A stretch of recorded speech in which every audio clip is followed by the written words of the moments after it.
नमस्कार दोस्तों, स्वागत है आपका अपना चैनल जीएस बाई विवेक सर्वे भैया। सभी को गुड इवनिंग, सभी को राधे राधे, सभी को हर हर महादेव। तो एक बार तेजी में सारे बच्चे बता देंगे आवाज मेरी प्रॉपर आप तक पहुंच रही है। किसी भी बच्चे को कोई समस्या कोई परेशानी जो है वो कल तक की क्लास में नहीं होगी भैया। जल्दी से एक बार बता देंगे आवाज बिल्कुल क्लियर है? हाँ, जल्दी से। हाँ, जल्दी से एक बार बताएंगे क्लियर मामला, कोई समस्या कोई परेशानी किसी बच्चे को नहीं है ना? आज से आपका ये 9th और 10th क्लास का पॉलिटी आपका एनसीईआरटी का कंप्लीट हो चुका है। अब हम लोग हिस्ट्री पढ़ेंगे भैया। आज से 9th क्लास का हिस्ट्री शुरू हो रहा है। प्रीति शर्मा, जितेंद्र पासवान, अमित दीक्षित, विनीता शर्मा, शिवभक्त, रिपु कुमारी, रविशंकर, प्रभा मिश्रा, रुबीना शर्मा, यशवी तेजस, निहारिका, सभी को गुड इवनिंग, सभी को राधे राधे, सभी को हर हर महादेव भैया। चलिए देखिएगा, बहुत ही महत्वपूर्ण आपका आज का ये जो है आपका ये चैप्टर है। आज का महत्वपूर्ण चैप्टर आपका फ्रांसीसी क्रांति के बारे में हम बात कर रहे हैं। ठीक है, ओवरऑल एक माइंड मैप पहले तैयार करेंगे और उसके बाद कहानी शुरुआत करेंगे हम। ठीक है, अगर हम बात करें ये आपका वर्ल्ड हिस्ट्री यहां से शुरू हो रहा है। 9th क्लास जैसे पॉलिटी खत्म की ऐसे ही 9th 10th आपका हिस्ट्री भी चलेगा। ठीक है ना? हाँ, बहुत डिमांड था गुरुजी वर्ल्ड हिस्ट्री लाइए, वर्ल्ड हिस्ट्री लाइए। चले सरे भैया, करवा ही दे हिस्ट्री। है आचार्य बैच है जो कि आपका ये 199 का मात्र है। इसमें हम कॉम्पिटेटिव पॉलिटी पढ़ रहे हैं। ठीक है, अभी मात्र 4 दिन हुआ है क्लास स्टार्ट किए हुए।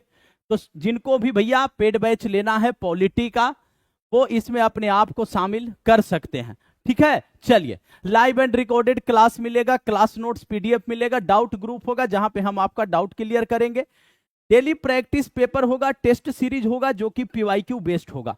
ठीक है, उसके बाद अगर हम बात करें तो आपका ये हिस्ट्री स्पेशल बैच है जिसमें 6 to 10 NCERT SCERT plus competitive अब इसमें हम क्या कर रहे हैं, पढ़ रहे हैं। ठीक है, हाँ, क्लास नोट्स पीडीएफ मिलेगा, डेली प्रैक्टिस पेपर होगा, ई बुक होगा जो आपको सब्जेक्ट कंप्लीट होने के बाद प्रोवाइड करवाया जाएगा, टेस्ट सीरीज पीवाईक्यू बेस्ड होगा, लाइव एंड रिकॉर्डेड क्लास होगी। ये है आपका। अब चलते हैं, हम पढ़ते हैं फ्रांस की क्रांति। देखिए ओवरऑल जो है आपको, ओवरऑल जो फ्रांस की क्रांति है थोड़ा सा समझिएगा। यहां पे फ्रांस की क्रांति कारण क्या है समझिएगा थोड़ा सा। यहां पे फ्रांस की स्थिति क्या है, अमेरिकी क्रांति उधर चल रही थी और उस दौरान फ्रांस की क्रांति की बीज इधर बोई जा रही थी। ठीक है, अमेरिकी क्रांति विश्व को उतना प्रभावित नहीं किया जितना कि यह फ्रांसीसी क्रांति किया। हुआ क्या है, बोला जाता है ना, अति सर्वत्र वर्जते, अति बहुत ही खतरनाक होता है। यहां पे यही हुआ है, अति किया गया है। लुई 16वां उसकी पत्नी मेरी एंटोनेट है। ठीक है, वो क्या करती है, उसको जो है भैया दिखावा ज्यादा पसंद है। जो फ्रांस का वर्ग है वो 3 में विभाजित है, एक है पादरी, एक है आपका कुलीन और एक है आपका फिर एक वर्ग है आपका जिसमें आपके आम आदमी जो है, किसान है, मजदूर है आपके, और ये इंटेलेक्चुअल वर्ग रह रहा है। लड़ाई यहीं से शुरुआत आपका होगा। ये 2 वर्ग जो है विशेषाधिकार प्राप्त है, इनको विशेष अधिकार है। क्या है, विशेषाधिकार इनको प्राप्त है, विशेषाधिकार इनको प्राप्त है। ठीक है, जो पादरी है वहां पे पादरी की जनसंख्या अगर उस समय की बात करें तो लगभग 80,000 जनसंख्या है पादरियों की। कितनी, 1,30,000 जनसंख्या है। कितनी है, 1,30,000 जनसंख्या है। 1,30,000 पादरियों की जनसंख्या है उस समय फ्रांस में। ठीक है, अगर बात करें हम कुलीनों का, कुलीन जो है आपके वो 80,000 है। 80,000 जो है वो आपके घर हैं कुलीनों के, लगभग 4 लाख व्यक्ति हो जाते हैं कुलीनों में। ठीक है, कुल जो उस समय फ्रांस की अगर हम बात करें तो फ्रांस की जो है कुल भूमि अगर बात करें, कुल जनसंख्या जो है उसके हिसाब से, तो फ्रांस जो ये 2 वर्ग है इनका कुल जो है उसके कुल भूमि का 40% पे कब्जा इनका है। कितने पे, 40% पे इनका कब्जा है, 40% पे इनका कब्जा है। ठीक है, हाँ, अभी शुरू नहीं किया, अभी कहानी को समझिएगा। अब ये जो आपके पादरी और कुलीन है ये विशेषाधिकार प्राप्त है, इनकी आय ज्यादा है, आय इनकी ज्यादा है। अब जो आम आदमी, मजदूर और किसान जो है ये क्या करेगा, इसी बीच में 2-3 व्यक्ति एंट्री मारेंगे, इधर एक वाल्टेयर मारेगा, एक रूसो का सोशल कॉन्ट्रैक्ट का सिद्धांत होगा। ये सब आग में जो घी देने का काम करेंगे ये। और उसके बाद फिर कहानी अब चलते हैं एनसीईआरटी में। जल्दी से एक बार बताएंगे, क्लियर हो रहा है नहीं हो रहा है? हाँ, तो ये दो जो वर्ग है, मेन लड़ाई का झगड़ा यहीं से शुरू होगा। ये विशेषाधिकार प्राप्त वर्ग है। 40% भूमि कुल इनके पास है, आय इनके पास अधिक है भैया, ये विलासी जीवन व्यतीत कर रहे हैं, तो बाकी का क्या होगा? अब लुईस 16वां आएगा, नया टैक्स लगाएगा, जनता क्या होगी? जनता उसके खिलाफ उग्र होगी, पावरोटी का रेट बढ़ेगा, और जब रेट बढ़ेगा उसके बाद बास्तिल किला वगैरह सब कुछ पढ़ेंगे, जो फ्रांसीसी क्या था, राजा का जो प्रतीक था। जल्दी से एक बार बताएंगे। चलिए अब शुरुआत किया जाए थोड़ा भैया, फ्रांसीसी क्रांति क्या है, घटनाएं और प्रक्रिया। इस खंड में हम पढ़ेंगे क्या क्या, थोड़ा समझिएगा। इस खंड में आप फ्रांसीसी क्रांति, रूसी क्रांति और नाजीवाद के उदय का इतिहास पढ़ेंगे। यानी इसमें तो फ्रांसीसी क्रांति, इसके बाद रूसी और नाजीवाद पढ़े हम। आधुनिक विश्व की रचना में इन तीनों घटनाओं का क्या रहा, महत्वपूर्ण योगदान रहा है। ठीक है, हाँ। अध्याय 1 फ्रांसीसी क्रांति के बारे में है। हम मुक्ति, स्वतंत्रता और समानता को सहज, सुलभ और सामान्य मानकर चलते हैं, लेकिन हमें याद रखना चाहिए कि इन सबका भी एक क्या रहा है, इतिहास रहा है। ये जो आप देखते हैं कि भारतीय संविधान में ही जो ये आपका स्वतंत्रता, समता और बंधुत्व का जो कॉन्सेप्ट लिया गया है, हमारे जो प्रस्तावना में है कि 5 प्रकार की स्वतंत्रता है, 2 प्रकार की समता है, 1 प्रकार की बंधुत्व है, ये फ्रांस की क्रांति से ही आपका क्या किया, ये अडॉप्ट किया गया है। ठीक है, हाँ। कहता है कि फ्रांसीसी क्रांति के जरिए आपको इस इतिहास के एक हिस्से को समझने में मदद मिलेगी। फ्रांसीसी क्रांति ने फ्रांस में राजतंत्र को समाप्त कर दिया। विशेषाधिकार पर आधारित व्यवस्था से शासन की एक नई व्यवस्था उदित हुई। क्रांति के दौरान तैयार किया गया मानव अधिकार घोषणा पत्र एक नए युग के आगमन का द्योतक था। सबके लिए एक समान अधिकार होते हैं और हर व्यक्ति बराबरी का दावा कर सकता है, यानी कोई विशेषाधिकार प्राप्त नहीं होगा।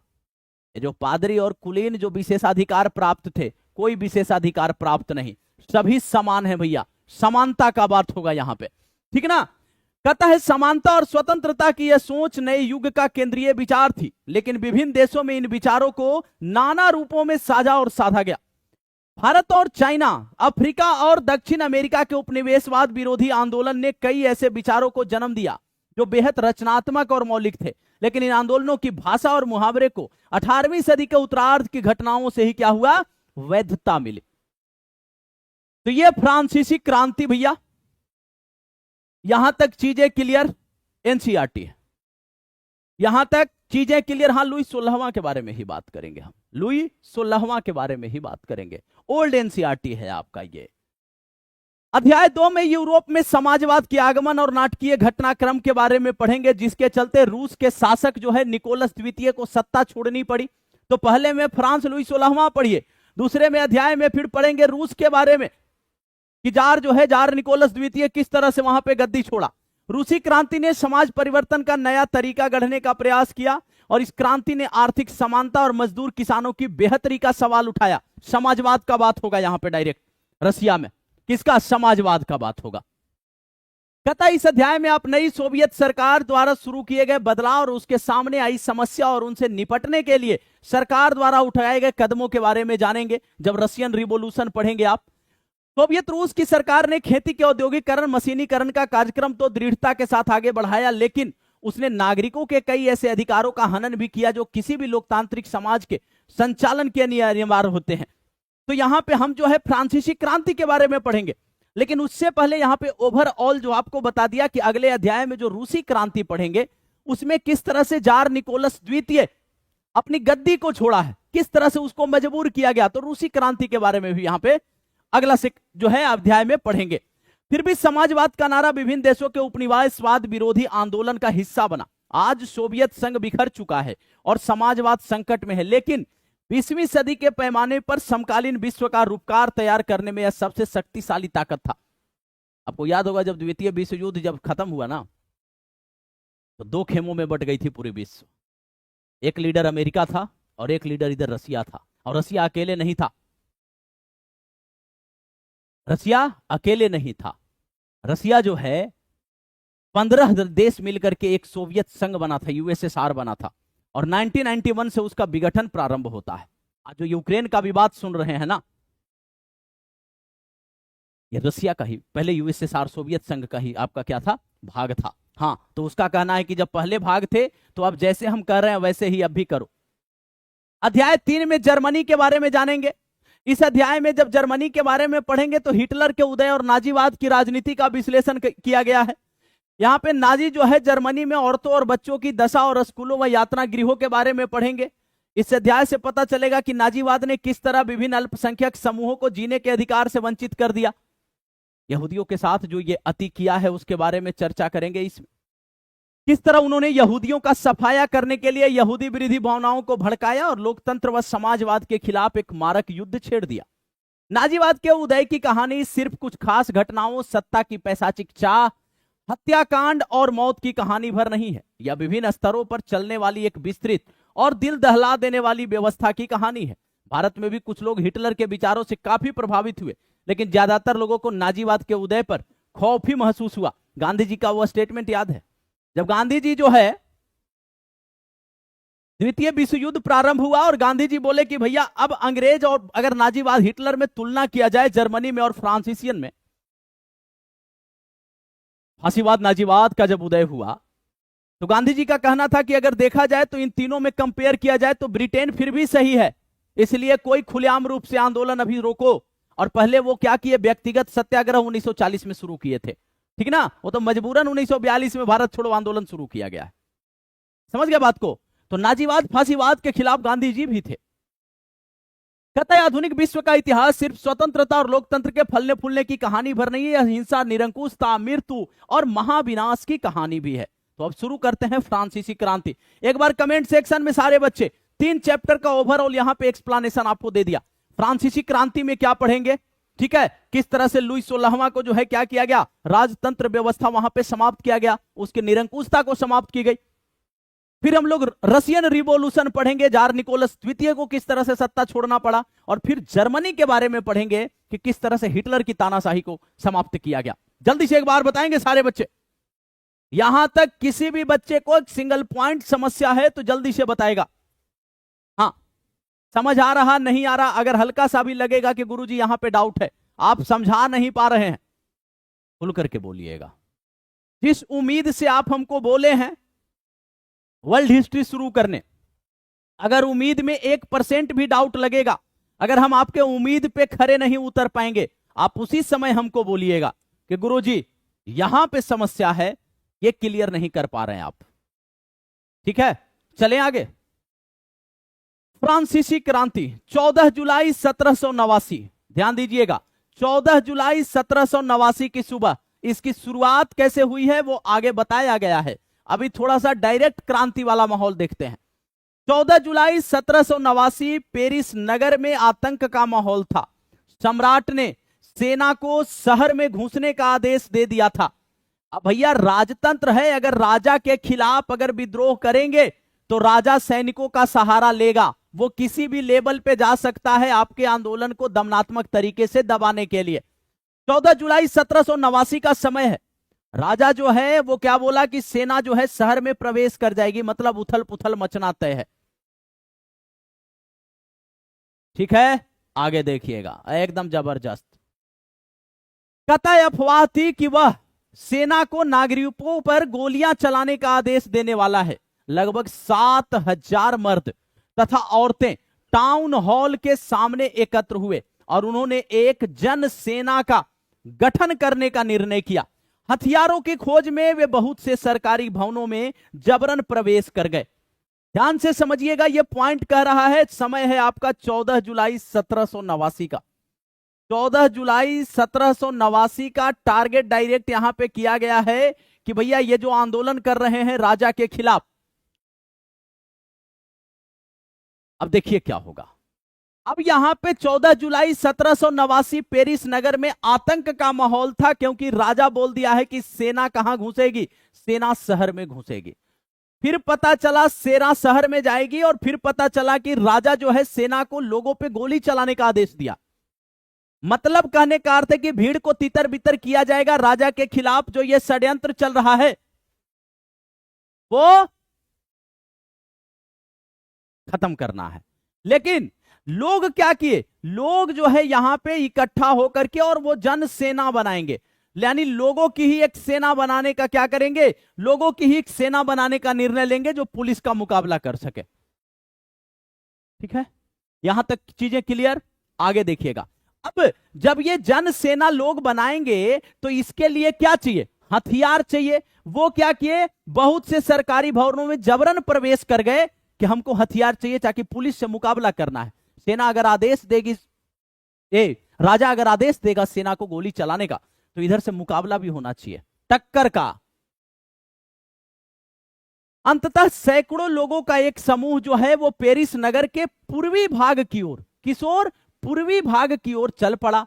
और बास्तिल, भैया एकदम याद रखिएगा, यही इंपॉर्टेंट पॉइंट है आपका, बास्तिल वाला ही, बास्तिल ही याद रखना है। सेशन एक बार सारे बच्चे शेयर कर देंगे। जो आपका पेरिस शहर है इसके पूर्वी भाग की ओर चल पड़ा ये लोगों का भीड़। ठीक है, और बास्तिल किले की जो जेल थी उसको क्या किया, बास्तिल किले की जेल को तोड़ डाला, जहां भारी मात्रा में क्या था, गोला बारूद मिलने की संभावना थी। हथियारों पर कब्जे की सशस्त्र लड़ाई में बास्तिल का कमांडर मारा गया और कैदी छुड़ा लिए गए। यद्यपि उनकी संख्या केवल कितनी थी, केवल 7 थी।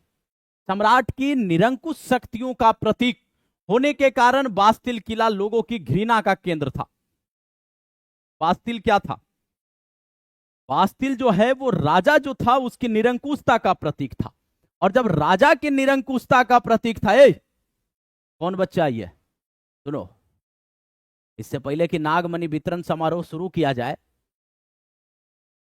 बेटा जैस्मिन कंट्रोल में रहो, ठीक है, देख रहे हैं। अब ये कह रहा है कि बास्तिल किले को तोड़ दिया गया, कैदी 7 थे उनको छुड़ा लिया गया। बात कैदी छुड़ाने का नहीं था, बात था कि वो राजा के निरंकुशता का जो प्रतीक था उसको देख करके नफरत होता था, घृणा होता था, उसको गिरा दिए। मतलब राजा को नैतिक रूप से तोड़ना था। समझ आया सबको? कहानी एक बार फिर से शुरू करते हैं। इसलिए किले को ढहा दिया गया और उसके अवशेष बाजार में उन लोगों को बेच दिया गया जो इस ध्वंस को बतौर स्मृति चिन्ह यानी यादगारी के रूप में क्या करते थे, संजोना चाहते थे। थोड़ा ध्यान से सुनिएगा कहानी को एक बार फिर से, कहानी को ध्यान से सुनिएगा। फ्रांस की क्रांति पढ़ रहे हैं, 14 जुलाई 1789 का दिन है। पेरिस नगर में आतंक का माहौल उस दिन है। अगर हम बात करें इस क्रांति का तो लोगों की जो भीड़ है वो इकट्ठी हो चुकी है। लोगों को यह खबर मिला है कि राजा जो है सेना को शहर में प्रवेश करने का आदेश दे दिया है, गोली चलाने का आदेश भी दे देगा। अब लोग क्या किए, लोग इकट्ठे होकर के ये जन सेना जो है वो गठन किए।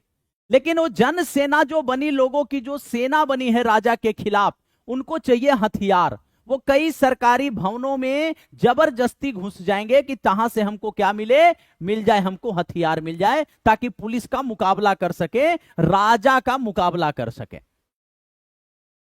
ये जो भीड़ है, ये भीड़ क्या की, सैकड़ों लोग जो है वो पेरिस नगर के पूर्वी भाग में एंट्री कर गए और एंट्री करते के साथ ये बास्तिल किले की तरफ बढ़े। और बास्तिल किले में मात्र 7 कैदी थे, लेकिन बास्तिल पे अटैक करने का इनका रीजन ये था कि वो राजा की निरंकुशता का प्रतीक था, तो उसको ढहा दिए। और इनको उम्मीद था वहां पे बहुत बड़ी मात्रा में गोला बारूद होगा जो कि हमारी जनसेना के लिए पुलिस का मुकाबला करने में मदद करेगा। 7 कैदी थे, उनको छोड़ा लिया गया। और वो जो बास्तिल किले को ढहाने के बाद जो उसका अवशेष बचा, उसको मार्केट में उन लोगों को बेच दिया गया जो इस बास्तिल किले जो राजा के निरंकुशता का प्रतीक था, इसको संजो करके संभाल करके रखना चाहते थे। अब एक बार कमेंट सेक्शन में सारे बच्चे बाबू 2 स्लाइड पढ़ चुके हैं, इस 2 स्लाइड में हमको नहीं लग रहा कि सिंगल पॉइंट भी दिक्कत होगा। क्या क्या पढ़े? बास्तिल किला, बास्तिल किला पढ़ लिए आप, ढहा दिया गया बास्तिल किला। निरंकुशता का प्रतीक 14 जुलाई 1789, फ्रांस की क्रांति पढ़ रहे हैं। 14 जुलाई आपका 1789 का समय। क्लियर मामला यहां तक? किसी भी बच्चे को कोई समस्या, कोई परेशानी? जल्दी से बताएंगे एक बात। कोई समस्या, कोई परेशानी किसी को तो तेजी में बताएंगे। 1789, तो यहां से जो क्वेश्चन आपका बनने वाला है वो ध्यान से सुनिएगा। 14 जुलाई 1789 पेरिस में आपकी क्या हुई? भीड़ इकट्ठा होगी, जनसेना बनाने का बात होगा, बारूद, गोला बारूद, हथियार के लिए सरकारी भवन में। उसके बाद इसी गोला बारूद के चक्कर में बास्तिल किले, निरंकुशता का प्रतीक, वहां एंट्री करेंगे। ठीक ना? उम्मीद पे खरे ना उतरे तो बिल्कुल दिल खोल करके बोलिएगा। ठीक ना? अपना कोशिश 100% रहेगा हर एक बच्चे को। जैसे पॉलिटी बिहार जीके में सेटिस्फैक्शन मिला है, वैसे ही आपको इसमें भी सेटिस्फैक्शन मिलेगा। जब इसका एमसीक्यू करवाएंगे ना, तो आप खुद बोलिएगा गुरुजी ये तो पॉलिटी जैसा ही वर्ल्ड हिस्ट्री से प्यार हो गया। अब यह घटना बास्तिल किले को ढहाया गया। इस घटना के बाद कई दिनों तक पेरिस तथा देश के देहाती क्षेत्रों में कई और संघर्ष हुआ। अब एक संघर्ष हुआ तो इसके बाद बैक टू बैक कई संघर्ष हो जाएंगे। ठीक है ना? आगे देखिएगा। अधिकांश जनता पाव रोटी की महंगी कीमतों का विरोध कर रही थी। बाद में इस दौर का सिंहावलोकन करते हुए इतिहासकारों ने इसे एक लंबे घटनाक्रम की ऐसी शुरुआती कड़ियों के रूप में देखा जिनकी परिणति फ्रांस के सम्राट को फांसी दिए जाने में हुई। ये जो संघर्ष निरंतर चला गया ना, ये संघर्ष ऐसा, कई इतिहासकार इसका जो है वो रिजल्ट के रूप में ऐसा देखने लगे कि ऐसी इसकी भयावह जो परिणाम होगा। समझ गए? तो यहां पे जो याद रखना है आपको, पाव रोटी क्यों बढ़ा था, हर एक चीज बताएंगे। अभी आगे हर एक चीज क्लियर किया गया। पाव रोटी जो आम आदमी का एक जो बेसिक जो खाने का चीज है, उसके जब कीमत में बढ़ोतरी होगी ना, जैसे भारत में स्वतंत्रता आंदोलन के दौरान तुम सब चीज पे टैक्स बढ़ा दिए, ठीक था। नमक पे जो अमानवीय कर लगाए तुम, तभी ना गांधी जी 1930 में नमक जो कि धर्मनिरपेक्ष बीम था उसको चुने थे विरोध के स्वरूप में। आए? वैसे ही पाव रोटी एक आम आदमी का जो खाना है उसका तुम कीमत बढ़ा दिए। क्यों कीमत बढ़ाए आगे बता देंगे हम। अब देखिए, बाद में इस दौर का सिंहावलोकन करते हुए इतिहासकारों ने यानी इसका एक मूल्यांकन किए, इसका एक मूल्यांकन, इवैल्यूएशन किए, अवलोकन किए इसका। आकाश कुमार, सिंहावलोकन मतलब अवलोकन किए। अब कहता है कि इसमें क्या हुआ, हालांकि उस समय अधिकांश लोगों को ऐसे नतीजे की उम्मीद नहीं थी, ऐसा क्यों और कैसे हुआ। लेकिन जब संघर्ष हो रहा था ना, बास्तिल किले के बाद, जब तोड़ने के बाद जब अन्य जगहों पे भी संघर्ष हुआ, लोगों को ऐसा उम्मीद नहीं था कि इतना भयावह इसका मंजर होगा, परिणाम होगा। लेकिन हुआ, लेकिन हुआ। समझ गए बात को? आगे बढ़ेंगे गुरु, सेशन लाइक शेयर करते रहना चाहिए। बास्तिल देखिए भैया कितना भयावह 1789 में तोड़ा गया, कितना जबरदस्त बनाया है। ऐसा तो हम लोग का घर भी अभी ना है। बास्तिल ध्वंस के बाद चित्रकारों ने इस घटना की याद में कई चित्र बनाया। याद रखिएगा 18वीं सदी के उत्तरार्ध में फ्रांसीसी समाज, अब यहां पे शुरू होता है कहानी। कैसे वहां तक स्टार्टिंग में बता दिया, एकदम मूवी जैसा। एनसीईआरटी का पहली बार ऐसा रोल देख रहे हैं, नहीं तो सब में एक पात्र रख करके कहानी को बताया जाता है। बच्चा बच्चा से सवाल, बच्चा मैडम से सवाल, ऐसे करके कहानी। लेकिन पहली बार है कि मूवी जैसा लास्ट का सीन पहले बता दिया। अब एक्साइटमेंट हो गया, सबके अंदर एक्साइटेड हो गए, गुरुजी पूरा कहानी क्या था। अब कहानी की तरफ बढ़ते हैं। देखिएगा, प्रथम स्टेट है और द्वितीय स्टेट है, ये विशेषाधिकार प्राप्त है।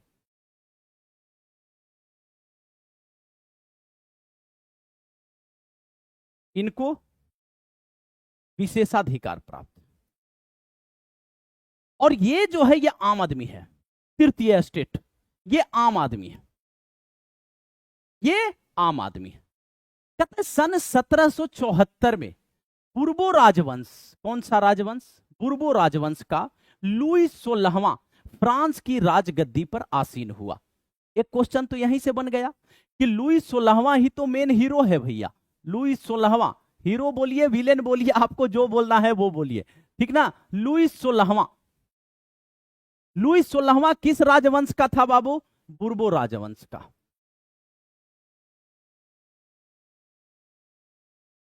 गद्दी पर कब बैठा? तो यहां पे याद रखना है 1774 में, 1774 में।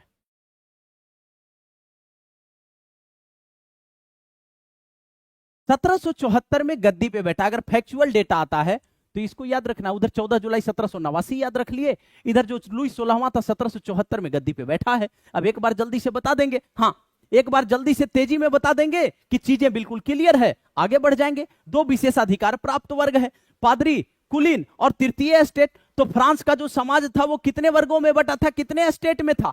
3 स्टेट में था। एक था पादरी, एक था कुलीन और एक आपका तृतीय स्टेट था। आगे बढ़े। कहता है उस समय उसकी उम्र कितनी थी? केवल 20 साल थी। उम्र इसकी कितनी है? 20 साल में गद्दी पे बैठ गया। और उसका विवाह किससे हुआ? ऑस्ट्रिया की राजकुमारी मेरी एंटोनेट, याद रखिएगा, बहुत सुंदर थी। और बहुत सुंदर थी तो इसके चक्कर में ये जो लुई 16वां था ना, ये गुलाम हो गया इसका, ये गुलाम हो गया। ये तरह तरह का उत्सव का, फंक्शन का आयोजन करती थी और पूरा पैसा उड़ाती थी, पूरा पैसा उड़ाती थी। और भैया इस सुंदर इतनी थी कि कुछ कर ही नहीं सकता, विरोध नहीं कर सकता ना है? तो याद रखिएगा मेरी एंटोनेट इसकी पत्नी, मेरी एंटोनेट।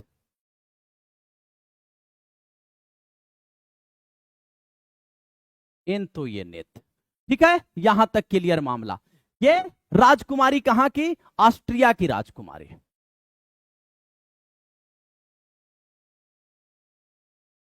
ऑस्ट्रिया की राजकुमारी। और ये भैया है लुई 16वां, बुर्बो राजवंश, 1774 में गद्दी पे बैठा। ये यहां कर। अब कहता है कि राज्यारोहण के समय उसने राजकोष खाली पाया और राजा बन गया। राजा बन गया तो पैसा चाहिए। राजा मतलब ऐसे कहा, देख रहा है कि पूरा खजाना खाली है, पूरा खजाना खाली है। खजाना भरेगा तभी ना ऐश का जिंदगी जिएगा। राजा है ना, आम आदमी थोड़ी है। लंबे समय तक चले युद्धों के कारण फ्रांस की वित्तीय संसाधन नष्ट हो चुके थे। ये जो वर्साय के विशाल महल और राज दरबार की शानो शौकत बनाए रखने की फिजूल खर्ची का बोझ अलग से था। लुई 16वां के शासनकाल में फ्रांस ने अमेरिका के 13 उपनिवेशों को साझा शत्रु ब्रिटेन से आजाद कराने में सहायता दी थी। याद कीजिए, अमेरिका आजाद कब हुआ है? हम क्या बोले कि जब अमेरिका में उधर क्रांति चल रहा है तो फ्रांस में उस समय क्रांति का बीज बोया जा रहा था। 1776 में ही अमेरिका आजाद हुआ है ना। जल्दी से बताएंगे, सही बता रहे हैं कि गलत बता रहे हैं? 1776 में अमेरिका आजाद हुआ। अब ये क्या किया, ये जो है अमेरिका के जो 13 उपनिवेश थे उनको क्या किया? साझा ब्रिटेन से आजाद कराने में सहायता किया। अब कहता है इस युद्ध के चलते फ्रांस पर 10 अरब लिबरे से भी अधिक का कर्ज और जुड़ गया। अब जब उधर उनको आजाद करवाने का काम करेगा, एगो कह रहा है कि 1876 है। अब जब उधर उनको जो है आजाद करवाने का प्रयत्न किया तो कह रहा है कि 10 अरब से भी अधिक लिबरे क्या हुआ इसका? ये कर्ज जुड़ गया। खजाना तो खाली होगा। लुई 16वां गद्दी पे बैठा, खजाना खाली पाया, खजाना खाली पाया। अब देखिए, पर पहले से ही 2 अरब लिबरे का बोझ चढ़ा हुआ था, ठीक है, हाँ, कर्ज और जुड़ गया, जबकि उस पर पहले से ही 2 अरब लिबरे का कर्ज चढ़ा हुआ था, यानी कि 12 अरब लिबरे हो गया कर्ज इसका, 12 अरब। अब देखिए खजाना तो खाली मिला। सरकार से कर्जदाता अब 10% ब्याज की मांग करने लगे। अब जो कर्ज दिया है वो 10% कर्ज, 10% उस पर इंटरेस्ट लेगा। अब देखिए, कहता है फलस्वरूप फ्रांसीसी सरकार अपने बजट का बहुत बड़ा हिस्सा दिनों दिन बढ़ते जा रहे कर्ज को चुकाने पे मजबूर थी। अब ये 10% इंटरेस्ट ले रहे हैं, तो इनको इंटरेस्ट जो कर्ज है 12 अरब लिबरल का, उसका जो है इंटरेस्ट देने पे लगी हुई है। तो इधर तो खजाना खाली होगा, अब खजाना भरना होगा, खजाना भरने के चक्कर में ही विद्रोह होगा। कहता है कि अपने नियमित खर्च जैसे सेना के रखरखाव, राज दरबार, सरकारी कार्यालय, विश्वविद्यालय को चलाने के लिए फ्रांसीसी सरकार क्या करेगी, करों में वृद्धि के लिए बाध्य हो गई। अब देखिए राजकाज चलाना है, ठीक है, राजकाज चलाना है। अब राजकाज जब चलाना है, विश्वविद्यालय को चलाना है, राज दरबार है, सेना है, ऑफिस है, अब ये सबको चलाने के लिए खजाना में पैसा चाहिए ना, खजाना में पैसा ना है, तो खजाना में पैसा नहीं है तो आय का स्रोत क्या है, कर। तो कर में बढ़ोतरी कर दिए, कर में बढ़ोतरी कर दिए,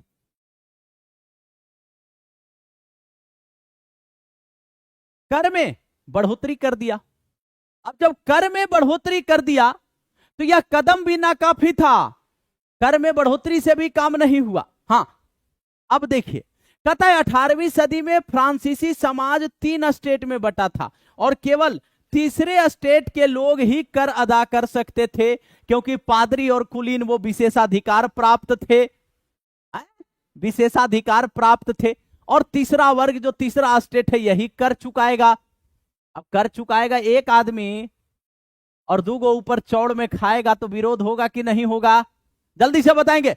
हां, जल्दी से एक बार बताएंगे। तो कुलीन और पादरी जो है वो विशेषाधिकार प्राप्त है तो टैक्स देगा तीसरा स्टेट, साधारण आदमी। तो एक लेवल तक बोला गया है कि किसी को उतना मत डराइए कि उसके अंदर से डर खत्म हो जाए, उतना ही डराइए जब तक आपसे डरे और रिस्पेक्ट करे। जल्दी से एक बार बताएंगे सारे बच्चे। आपका जोरा नहीं है सर, विक्रम कुमार मतलब नहीं समझे, जल्दी से एक बार बताएंगे। अब आगे ये कहता है कि करते थे, ठीक है। हाँ, वर्गों में विभाजित जो फ्रांसीसी समाज था मध्यकालीन सामंती व्यवस्था का अंग था।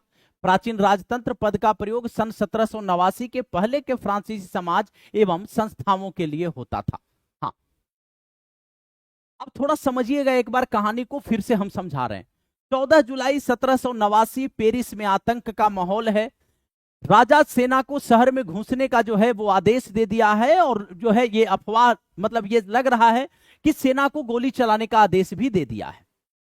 लोग इकट्ठा होकर के 7,000 मर्द और वो क्या किए, एक जो है जनसेना गठन कर लिए और वो विभिन्न सरकारी भवनों में वो जो है वो एंट्री करने लगे, वो अपने जो है हथियारों के लिए। अब वो पेरिस के पूर्वी भाग में एंट्री कर गए, बास्तिल किले को ध्वस्त कर दिए, 7 कैदी को छुड़ा दिए। निरंकुशता का प्रतीक था बास्तिल किला और उसके अवशेषों को उन लोगों को बेच दिए जो कि उसको संजो करके स्मृति चिन्ह के रूप में रखना चाहते थे। ठीक है, आगे देखिएगा पॉइंट को। अब कहानी शुरू होता है, ऐसा हुआ क्यों।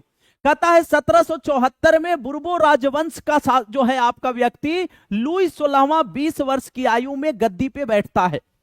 उसकी विवाह जो है ऑस्ट्रिया की राजकुमारी एंतोयनेत के साथ होती है। जब वो गद्दी पे बैठता है तो वो अपना खजाना बिल्कुल खाली पाता है। खजाना खाली होने का रीजन ये था कि उधर जो आपकी जो 18वीं सदी में जो अमेरिका को ब्रिटेन से 13 उपनिवेशों को जो आजाद करवाना था उसमें फ्रांस मदद किया था, तो 10 अरब लिब्रे उस पे कर्ज हो गया था। 2 अरब लिब्रे उस पे कर्ज पहले से था, तो 12 अरब लिब्रे कर्ज हो चुका था फ्रांस पे। जब लुई 16वां गद्दी संभाला तो खजाना खाली है भैया। अब किया क्या जाएगा। अब जब तक जो कर्ज दिए थे इसको बोले 10% हम तुमसे ब्याज लेंगे। अब उसका एक बहुत बड़ा खजाना का भाग जो आपका जो था वो उस इंटरेस्ट को चुकाने में चला जाता था। अब समस्या यह है कि विश्वविद्यालय चलाना है, राज दरबार चलाना है, कार्यालय चलाना है, सेना का रखरखाव करना है, तो कैसे क्या किया जाए। तो लुई 16वां क्या किया, इन सारे खर्चों को मैनेज करने के लिए कर में वृद्धि कर दिया। अगला पॉइंट कहता है कि कर में वृद्धि किया तो उस समय फ्रांस का समाज 3 वर्गों में बटा था, पादरी, कुलीन और आपका 1/3 स्टेट था जनसाधारण लोगों की। पादरी और कुलीन कर देते नहीं थे क्योंकि विशेषाधिकार प्राप्त थे, तो कर देने का भार किस पे आया, जनसाधारण पे, तीसरे स्टेट पे आया। अब बताइए, अब यहां तक हमको जल्दी से बता देंगे कि जितना भी 5 6 7 8 स्लाइड पढ़े, पूरा कहानी हम आपको एक बार में समझा दिए। लॉन्ग टाइम तक दिमाग में आपको ऐसे ही रखना है। गुरु, तरीका वही है मेरा, किसी भी सब्जेक्ट को हम पढ़ाए, ठीक है। एक पादरी है, एक कुलीन है, और एक तृतीय स्टेट जनसाधारणों की। अब एक बार कमेंट सेक्शन में सारे बच्चे, गुरु यहां तक कहानी एकदम बिल्कुल, बास्तिल किला 14 जुलाई 1789 1774 में राजा बनना, अमेरिका के 13 उपनिवेशों को आजाद करवाने के चक्कर में अपना राज खजाना खाली करके और पूरा का पूरा कर्ज में चले जाना, कर को बढ़ाना और फिर विद्रोह को निमंत्रण देना। हाँ तो बेटा सुनो, सब शुरू मजबूरी में किए थे, लेकिन अब सच में मजा आ रहा है, अब सच में मजा आ रहा है। चलिए, कहता है चित्र 2 फ्रांसीसी समाज की वर्ग व्यवस्था को दर्शाता है। पूरी आबादी में अगर देखें तो 90% किसान हैं, 90% किसान हैं, लेकिन जमीन के मालिक किसानों की संख्या बहुत कम थी, यानी कि भूमिहीनों की संख्या ज्यादा है। जल्दी से बताएंगे, हाँ, भूमिहीनों की संख्या ज्यादा थी, यानी कि भूमि के मालिक कम थे। 90% किसान तो हैं, लेकिन भूमि के मालिक कम हैं। कहता है लगभग 60% जो जमीन पर कुलीन, चर्च और का टिपा गया गुरु, तीसरे स्टेट के अमीरों का अधिकार था। अब देखिए, जो 60% भूमि है उस पे कुलीन है, या तीसरे स्टेट में भी अमीर और गरीब दोनों हैं, अमीर और गरीब दोनों हैं, तो अमीरों का वर्चस्व है, अमीर उसके मालिक है।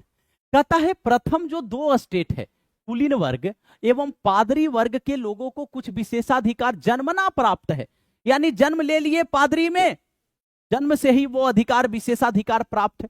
कुलीन घर में जन्म ले लिए, जन्मना प्राप्त है इनको। इनमें से सबसे महत्वपूर्ण विशेषाधिकार था राज्य को दिए जाने वाले करों से छूट, यानी कहने का अर्थ है कि पादरी और कुलीन जो है ये कर नहीं देते थे, पादरी और कुलीन कर नहीं देते थे।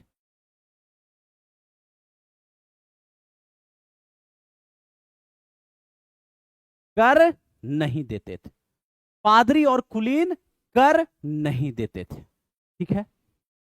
कुलीन वर्ग को कुछ अन्य सामंती विशेषाधिकार भी हासिल था। क्या था? वह किसानों से सामंती कर वसूल करते थे कि हम सामंत हैं तो आपको क्या करना होगा, आपको टैक्स देना होगा। कहता है किसान अपने स्वामी की सेवा, स्वामी के घर एवं खेतों में काम करना, सैन्य सेवाएं देना अथवा सड़कों के निर्माण में सहयोग आदि करने के लिए बाध्य थे। अब देखिए यहां पे क्या कह रहा है, किसान उसकी भूमि पे खेती कर रहा है, उसकी सेवा करना, सैन्य सेवा देना, ठीक है, घरों के काम में उसका मदद करना, ये सब तो मजबूरन वो करने के लिए बाध्य थे, करने के लिए बाध्य थे, ठीक है। हाँ, कहता है चर्च भी किसानों से, चर्च भी जो है किसानों से करों का एक हिस्सा जिसको टाइद, ये धार्मिक कर था, के रूप में वसूलता था। तो टाइद अगर पूछ दे आपसे कि टाइद क्या था, जल्दी से एक बार सारे बच्चे, टाइद क्या था? टाइद जो था वो धार्मिक कर था बाबू, टाइद धार्मिक कर था, टाइद धार्मिक कर था, एक रिलीजियस टैक्स था, रिलीजियस टैक्स था। और ये जो है वो चर्च लेता था किसानों से, चर्च है जो क्या था, किसानों से करों का एक हिस्सा जिसको टाइद बोला जाता था वो लेता था। अब सोचिए, सामंत ले रहा है, इधर टैक्स जो है आपका चर्च के नाम पे एक धार्मिक कर के रूप में टाइद नामक टैक्स जा रहा है, टाइद याद रखिएगा। अब देखिए, कहता है ऊपर से तीसरे स्टेट के तमाम लोगों को सरकार को तो कर चुकाना ही होता था। इन करों में टाइल था, एक टाइल प्रत्यक्ष कर था ये, और अनेक अप्रत्यक्ष कर शामिल थे। तो आपसे अन्य अप्रत्यक्ष कर पूछे ना पूछे, एक पूछेगा टाइद, टाइद जो था वो चर्च लेता था, उनका एक हिस्सा जो है, जो कि एक धार्मिक कर था, और एक था टाइल। टाइल जो है आपका, ये प्रत्यक्ष कर था, डायरेक्ट टैक्स था।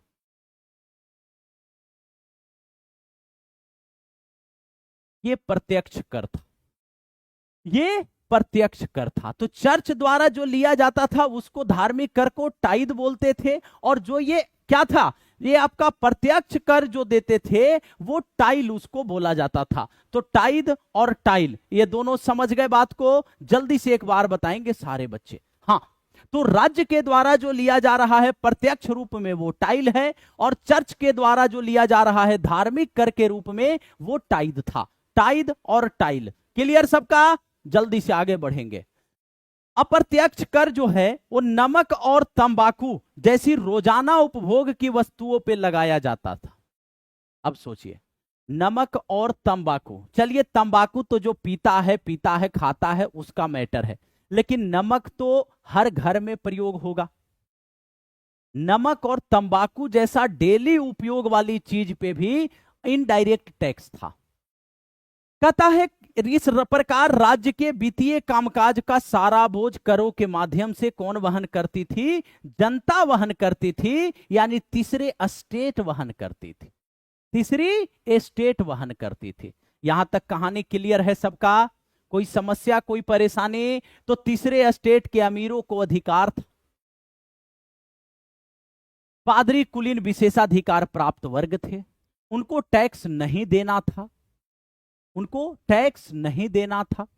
तो यहां पे जो किसान थे उनके पास, अधिकांश किसानों के पास अपनी खुद की जमीन नहीं थी। ये जो तीसरे स्टेट के जो अमीर वर्ग थे इनकी जमीनें थी। अब ये जो सामंत थे, ये सामंत क्या करते थे? उनसे टैक्स लेते थे, उनसे सेवा शुश्रूषा करवाते थे, उनसे जो है आपका क्या करवाते थे? उनसे जो करता उनको विभिन्न कार्यों के लिए वो करने को बाध्य थे। क्लियर यहां तक? कोई समस्या? अब देखिए, अब ये कुछ शब्द है। लिब्रे, लिब्रे जो है वो क्या था कि 12 अरब लिब्रे का कर्ज हो गया था फ्रांस पे। तो कहता है फ्रांस की मुद्रा थी ये लिब्रे, जिसे 1794 में क्या कर दिया गया? समाप्त कर दिया गया। कहता है एस्टेट, जो पादरी कुलीन और तीसरे एस्टेट में जो समाज जो विभाजित था फ्रांस का, उसका कह रहा है एस्टेट क्या था? तो क्रांति के पूर्व फ्रांसीसी समाज में सत्ता और सामाजिक हैसियत को अभिव्यक्त करने वाली श्रेणी, इस एस्टेट से ही पता चल जाता था कि कौन विशेषाधिकार वाला है और कौन बिना विशेषाधिकार यानी आम आदमी है। लिब्रे क्या? फ्रांस की मुद्रा, जो 1794 में समाप्त कर दिया गया। एस्टेट क्या था? एस्टेट समाज को विभाजित किया गया था, इससे विशेषाधिकारों के बारे में पता चल जाता था, यानी समाज में अंतर पता चल जाता था। पादरी क्या था? चर्च के विशेष कार्यों को करने वाले व्यक्तियों का समूह था, जिनको पादरी बोला जाता था। टाइद क्या था बाबू? चर्च द्वारा वसूल किया जाने वाला कर। यह कर कृषि उपज के 10वें हिस्से के बराबर होता था। कितना? 1/10। तो टाइद 1/10, टाइद कुल उपज का 1/10, 10वां हिस्सा लिया जाता था। ठीक है। टाइल क्या था? सीधे राज्य को अदा किया जाने वाला कर था। तो लिब्रे क्या था? मुद्रा 1794 में समाप्त। एस्टेट क्या था? समाज में अंतर पता चल जाता था, 3 एस्टेट में विभाजित था। उसके बाद कह रहा है पादरी कौन थे? जो चर्च के जो है क्या करते थे? चर्च के विशेष कार्यों को करने वाला लोगों का समूह पादरी था। अगला पॉइंट कह रहा है टाइद क्या था? एक धार्मिक कर था, जो कि किसानों से क्या लिया जाता था? उपज का 10वां हिस्सा। टाइल क्या था? राज्य के द्वारा जो है प्रत्यक्ष रूप से लिया जाता था। अब एक बार कमेंट सेक्शन में सारे बच्चे बताएंगे। यहां तक अगर किसी भी सवाल का जवाब चाहे स्टेटमेंट में आए, चाहे फैक्चुअल डेटा में आए, कोई एक सिंगल बच्चा गलती करेगा क्या? जल्दी से बताएंगे। कोई एक सिंगल बच्चा यहां तक गलती कर लेगा? नहीं करेगा गलती। मेरा जहां तक अनुमान है गलती बिल्कुल नहीं करेगा बच्चा। जल्दी से बताएंगे। अब देखिए, बेचारा गरीब अनाज, फल, पैसा, सलाद सब कुछ लाता है। मोटू जमींदार सब कुछ स्वीकार करने को तैयार बैठा है, जो लाइए सारे डकार जाएंगे।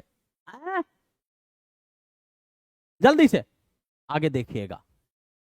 पर वो उसको एक नजर देखता तक नहीं है। देखता ना है, देख रहा है नीचे गर्मी में, अभी लेकर के आया है। हाँ, समझ गया बात को। अब देखिए, शैतान को जितना दो उसका लालच उतना ही बढ़ता है। कुलीन व्यक्ति मकड़ा है और किसान क्या है? किसान मक्खी है। जल्दी से बताएंगे। सोनी कुमारी क्लास का टाइम 8 बजे है डेली आपका। जिनको पॉलिटी एनसीईआरटी का देखना होगा प्लेलिस्ट में चल जाइएगा, वहां पे जाकर के चेक कर लीजिएगा। हिस्ट्री आज ही शुरू किए हैं, तो ये निरंतर आपका, आप जब तक 9वीं 10वीं का खत्म नहीं हो जाता है, फिर 6 क्लास से हम शुरू करेंगे। तब तक ये सेशन आपका एनसीईआरटी का चलेगा, जब तक कि आपका एग्जाम नहीं हो जाता है। तो एक बार जल्दी से सारे बच्चे बता देंगे, गुरु यहां तक समस्या नहीं है। सेशन को एक बार शेयर कर देंगे, लाइक कर देंगे।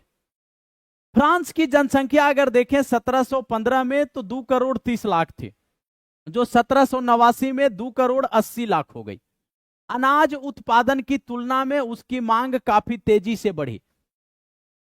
जब जनसंख्या तेजी में बढ़ेगा, संसाधन सीमित है, संसाधन सीमित है। हाँ, उस संसाधन सीमित है, जनसंख्या बढ़ रहा है, उत्पादन उस लेवल में नहीं बढ़ेगा, डिमांड तो होगा। कहता है अधिकांश लोगों के मुख्य खाद्य जो है वो पाव रोटी की कीमत में तेजी से वृद्धि हुई। अधिकतर जो कामगार कारखानों में मजदूरी करते थे और उनकी मजदूरी मालिक तय करते थे, लेकिन मजदूरी जो है महंगाई की दर से नहीं बढ़ रही थी। महंगाई बढ़ रहा है। अब महंगाई बढ़ रहा है, जब जब वस्तु का उत्पादन कम होगा तो महंगाई बढ़ेगा ना। अब वस्तु का उत्पादन ज्यादा होगा, जब मार्केट में ज्यादा लोगों तक वो वस्तु आसानी से पहुंचेगा तो रेट तो उसका ज्यादा नहीं होगा। अब उत्पादन कम, जनसंख्या ज्यादा, रेट बढ़ेगा। रेट बढ़ेगा तो कारखानों में जो मजदूर काम कर रहे हैं उनका क्या है? वो मजदूर जो काम कर रहे हैं उनका मेहनताना जो है मजदूरी तय कर रहा है मालिक। अब महंगाई तो देश में बढ़ रही है लेकिन उनकी मजदूरी नहीं बढ़ रही है, तो वो न्यूनतम आवश्यकताएं उनकी पूरी कैसे होगी?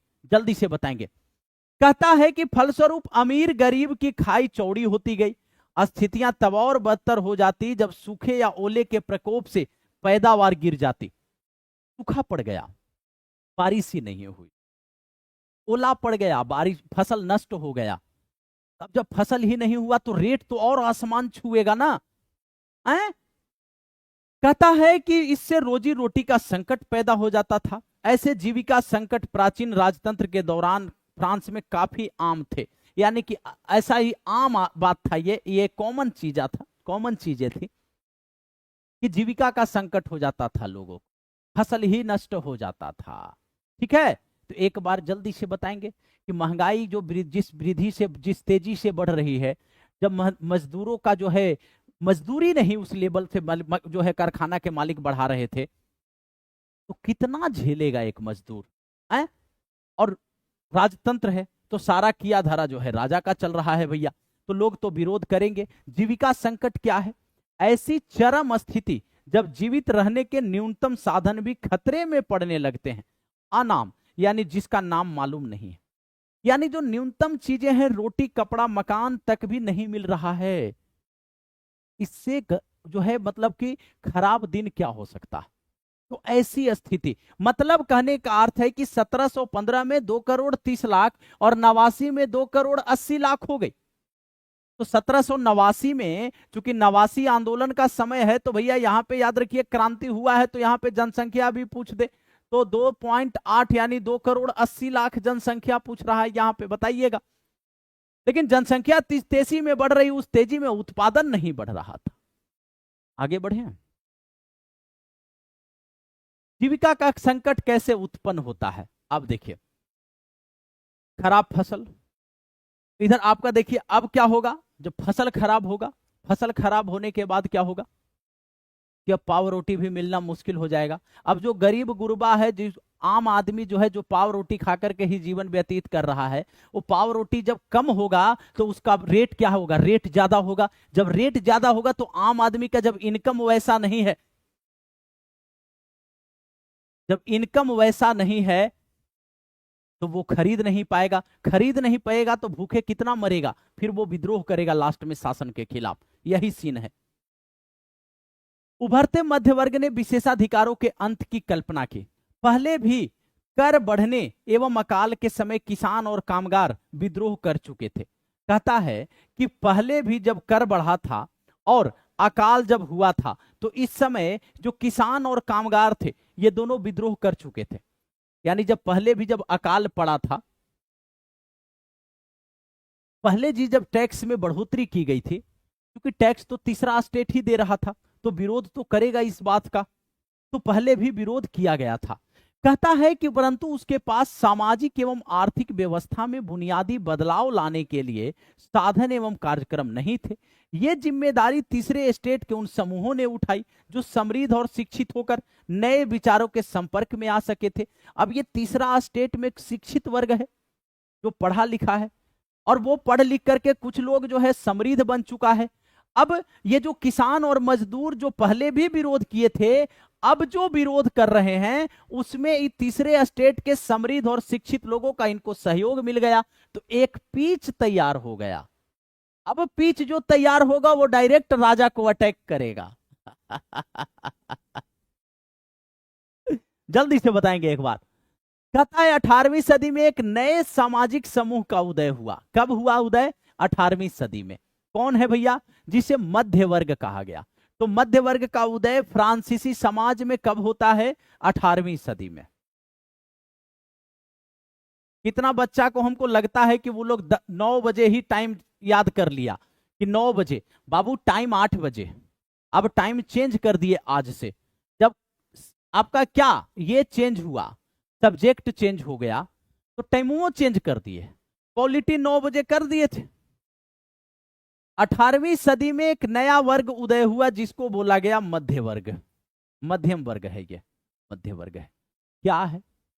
जिसने फैलते समुद्र पारीय व्यापार और ऊनी तथा रेशमी वस्त्रों के उत्पादन के बल पर संपत्ति अर्जित की थी। इससे ऊनी और रेशमी वस्त्र जो समुद्र पारीय यानी विदेशों से जो व्यापार होता था तो वो व्यापार के माध्यम से ये एक प्रॉपर्टी अपना बना लिया था ये मध्य वर्ग, जिसका उदय कब हुआ? 18वीं सदी में। ठीक है, आगे देखिए। कहता है ऊनी और रेशमी कपड़ों का या तो निर्यात किया जाता था या समाज के समृद्ध लोग उसे खरीद लेते थे। एक आयात होता है, एक निर्यात होता है। आयात मतलब दूसरे जगहों से मंगवाना, निर्यात मतलब अपनी जगह से दूसरी जगह भेज देना।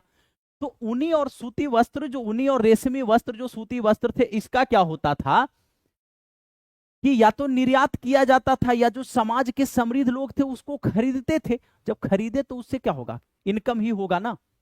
कहता है कि तीसरे स्टेट में इन सौदागरों एवं निर्माताओं के अलावा प्रशासनिक सेवा व वकील जैसे पेशेवर लोग भी शामिल थे। ये सभी क्या थे? पढ़े लिखे थे और इनका मानना था कि समाज के किसी भी समूह के पास जन्मना विशेषाधिकार नहीं होना चाहिए।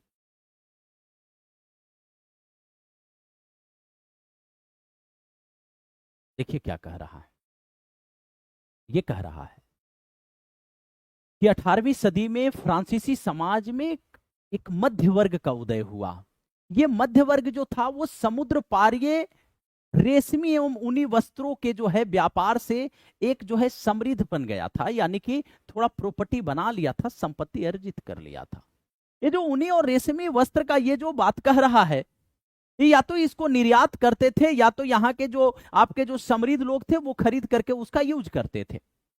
ये जो मध्य वर्ग था इसमें जो है आपके ये व्यापार जो है सौदागर तो थे ही, दूसरी तरफ कहता है कि प्रशासनिक सेवा के लोग थे, वकील थे, यानी इंटेलेक्चुअल बौद्धिक वर्ग था।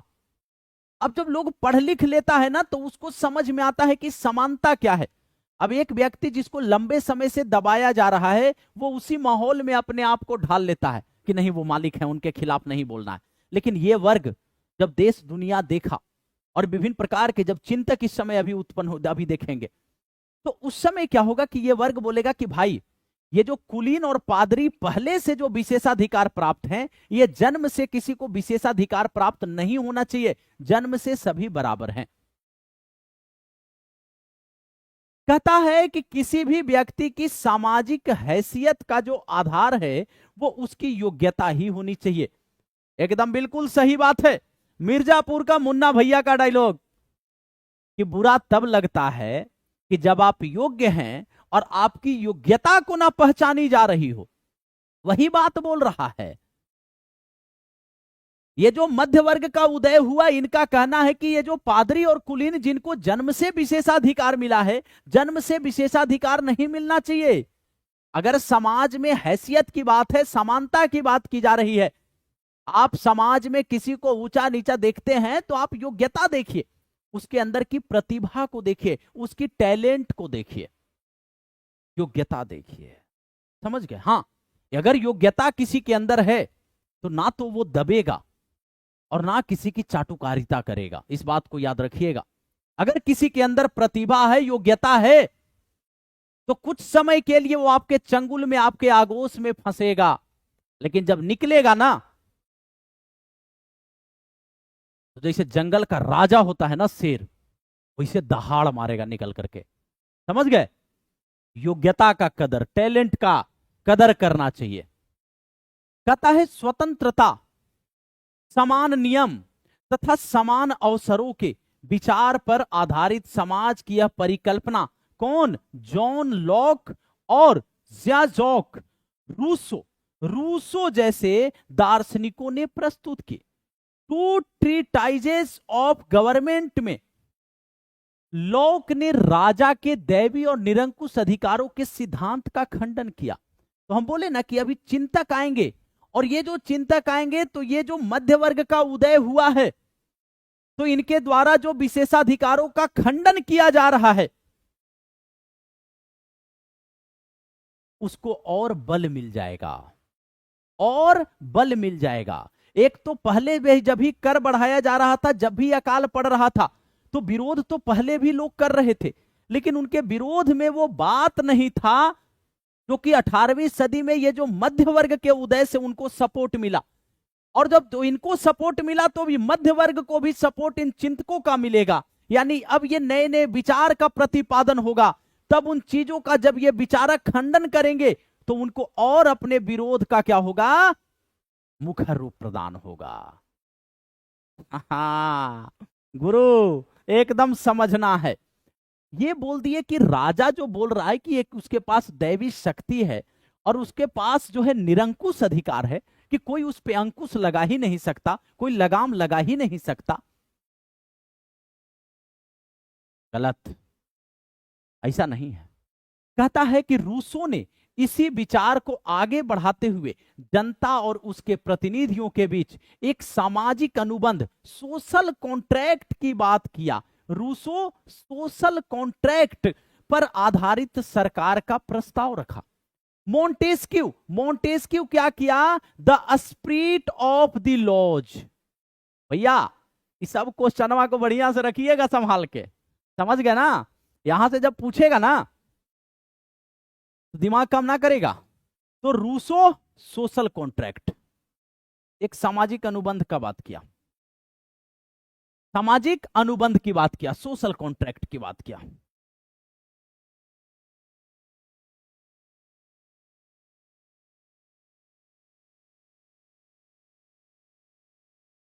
कॉन्सेप्ट के साथ साथ फैक्ट भी याद होना चाहिए। सोशल कॉन्ट्रैक्ट की बात किया। मोंटेस्क्यू आया, ये क्या किया? The spirit of the laws.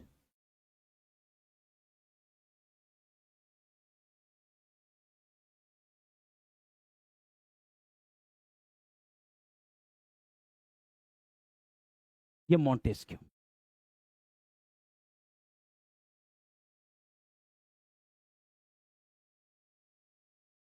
ये सब याद रखिएगा। क्लियर है? जल्दी से एक बार बताएंगे। हाँ,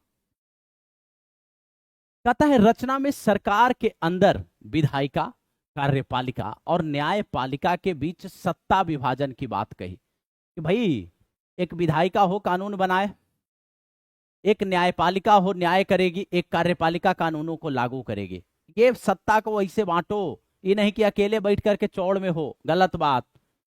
जब संयुक्त राज्य अमेरिका में 13 उपनिवेशों ने ब्रिटेन से खुद को आजाद घोषित कर दिया, वहां इसी मॉडल की सरकार बनी। फ्रांस के राजनीतिक चिंतकों के लिए अमेरिकी संविधान और उसमें दी गई व्यक्तिगत अधिकारों की गारंटी प्रेरणा का एक महत्वपूर्ण स्रोत थी। अब फ्रांस अमेरिका में संविधान बना, वो बोलता है कि बिल ऑफ राइट्स, जैसे हमारे यहाँ फंडामेंटल राइट्स है। अब जब व्यक्तिगत अधिकार नागरिकों को मिले, वो ब्रिटेन से जिस तरह से उसके 13 उपनिवेश अपने आप को आजाद किए, हाँ, तब फ्रांस के लिए ये सोचने वाली बात थी कि भाई हमको भी चाहिए, हमको भी चाहिए। वैसा ही दार्शनिकों के इन विचारों पर कॉफी हाउस व सैलून की गोष्ठियों में गर्मा गर्म बहस हुआ करती और पुस्तकों एवं अखबारों के माध्यम से इनका व्यापक प्रचार प्रसार हुआ। अब जो रूसो, जो मोंटेस्क्यू,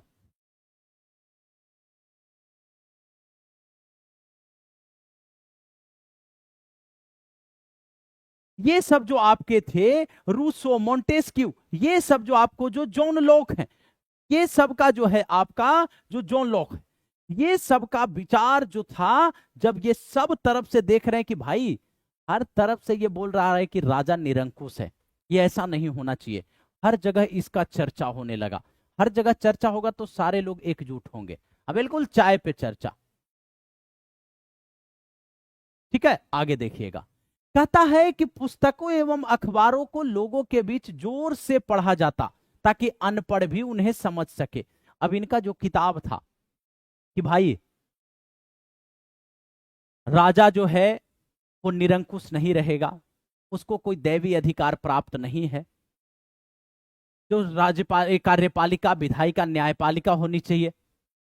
हाँ, अब इस विचार को जब अनपढ़ व्यक्ति के सामने भी जोर जोर से कॉफी हाउस में, सैलून में, इन जगहों पे पढ़ा जाने लगा, तो अनपढ़ व्यक्ति भी जो कल तक शांत था, वो उसके अंदर एक आग लगेगा, एक आग लगेगा। देखिए एक चीज याद रखिएगा, जब आपके साथ गलत हो और अगर आपका आत्मसम्मान है, सेल्फ रिस्पेक्ट है, तो आपको आज न कल बुरा लगेगा। वो अलग बात है कि आपके सेल्फ रिस्पेक्ट पे बार बार चोट पहुंचाया जाए और फिर भी आप एक नीच की तरह उसी जगह पे बने रहें। इसको पतित बोला जाता है, समझ गए? वो अलग बात होता है। लेकिन हर व्यक्ति के अंदर एक सेल्फ रिस्पेक्ट होता है। अगर आपके अंदर सेल्फ रिस्पेक्ट नहीं है तो आपसे अच्छा फिर जानवर है, एक पशु है। जिस व्यक्ति के अंदर स्वाभिमान नहीं है ना, उससे अच्छा एक रोड पे घूमता हुआ पशु है। तो हर कुछ से समझौता कीजिएगा, अपने स्वाभिमान से समझौता मत कीजिएगा। कुछ लोग स्वाभिमानी अपने आप को बताते हैं, लेकिन जानवरों से भी बदतर जिंदगी गिरे हुए जी रहे हैं। समझ रहे हैं बात को? हाँ, तो स्वाभिमान सबसे बड़ा चीज है। इसी समय लुई 16वां द्वारा राज्य के खर्चों को पूरा करने के लिए फिर से कर लगाए जाने की खबर से विशेषाधिकार वाली व्यवस्था के विरुद्ध गुस्सा भड़क। भैया इधर पिच तैयार हो ही रहा था, इधर पिच तैयार हो ही रहा था और उसी बीच में राजा बोला कि भैया एक और टैक्स। है एक और टैक्स। अब बताइए, अब जैसे हम षड्यंत्र रच रहे हैं, यहां पे हम एकदम पूरी तरह से तैयार हैं कि भाई अटैक मारना है, और उसी टाइम पे उधर से दुश्मन आ जाए, उसी टाइम पे दुश्मन आ जाए, तो हमको उसको खत्म करने में कितना टाइम लगेगा? 2 मिनट।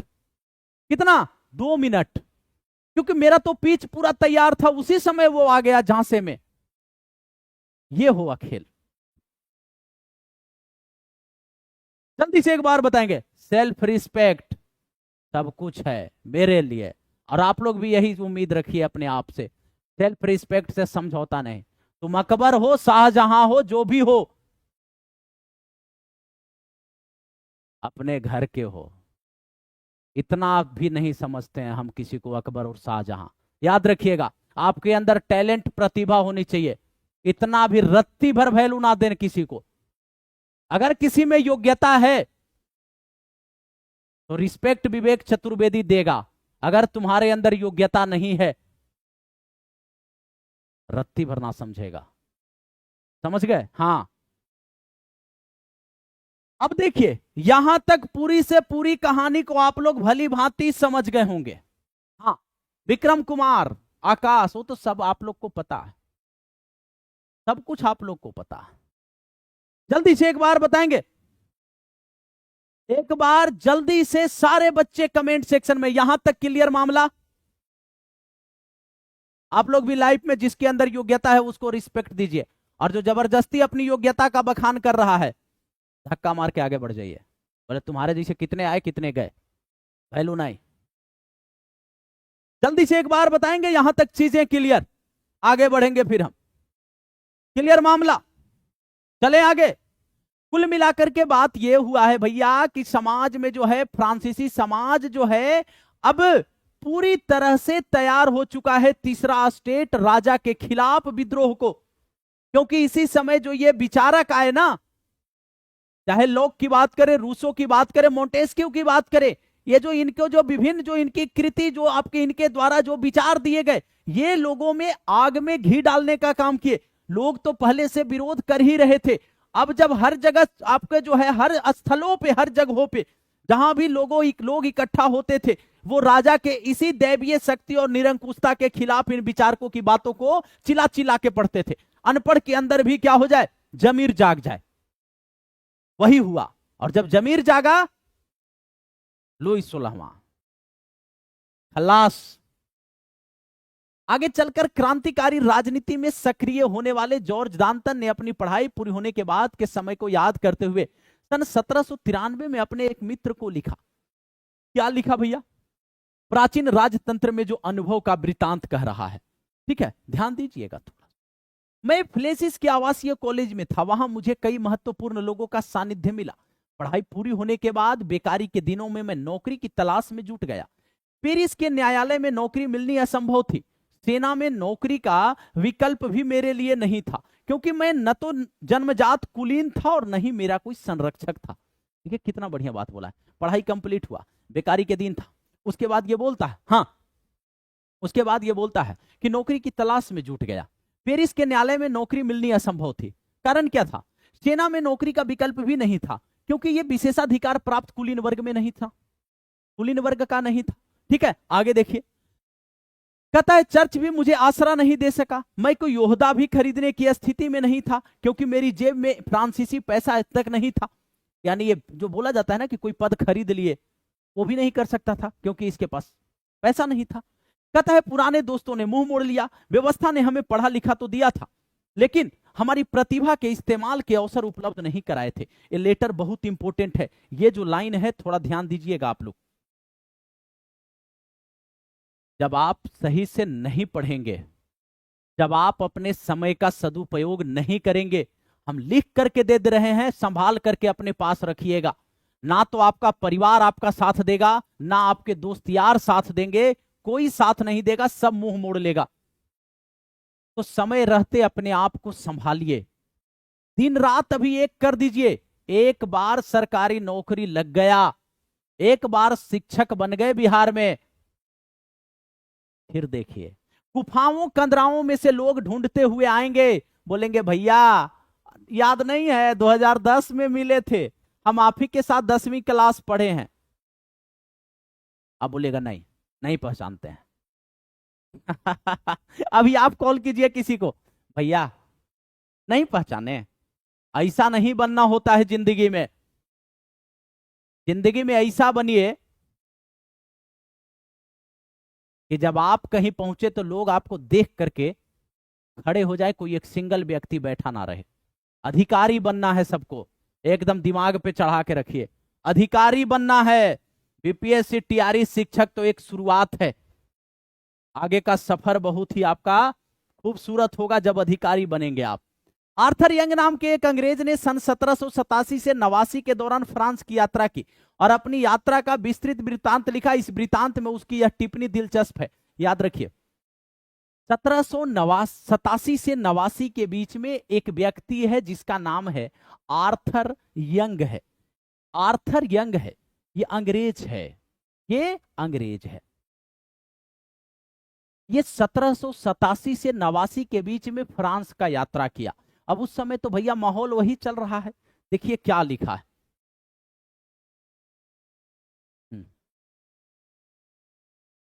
कहता है सेवा टहल में लगे अपने गुलामों, खास तौर पर उनके साथ बुरा व्यवहार करने वालों को पता होना चाहिए कि इस तरह वह अपनी जिंदगी को ऐसी स्थिति में डाल रहा है जो उस स्थिति से बिल्कुल भिन्न होती, जिसमें उसने मुक्त लोगों की सेवाएं ली होती और उनसे बेहतर बर्ताव करता।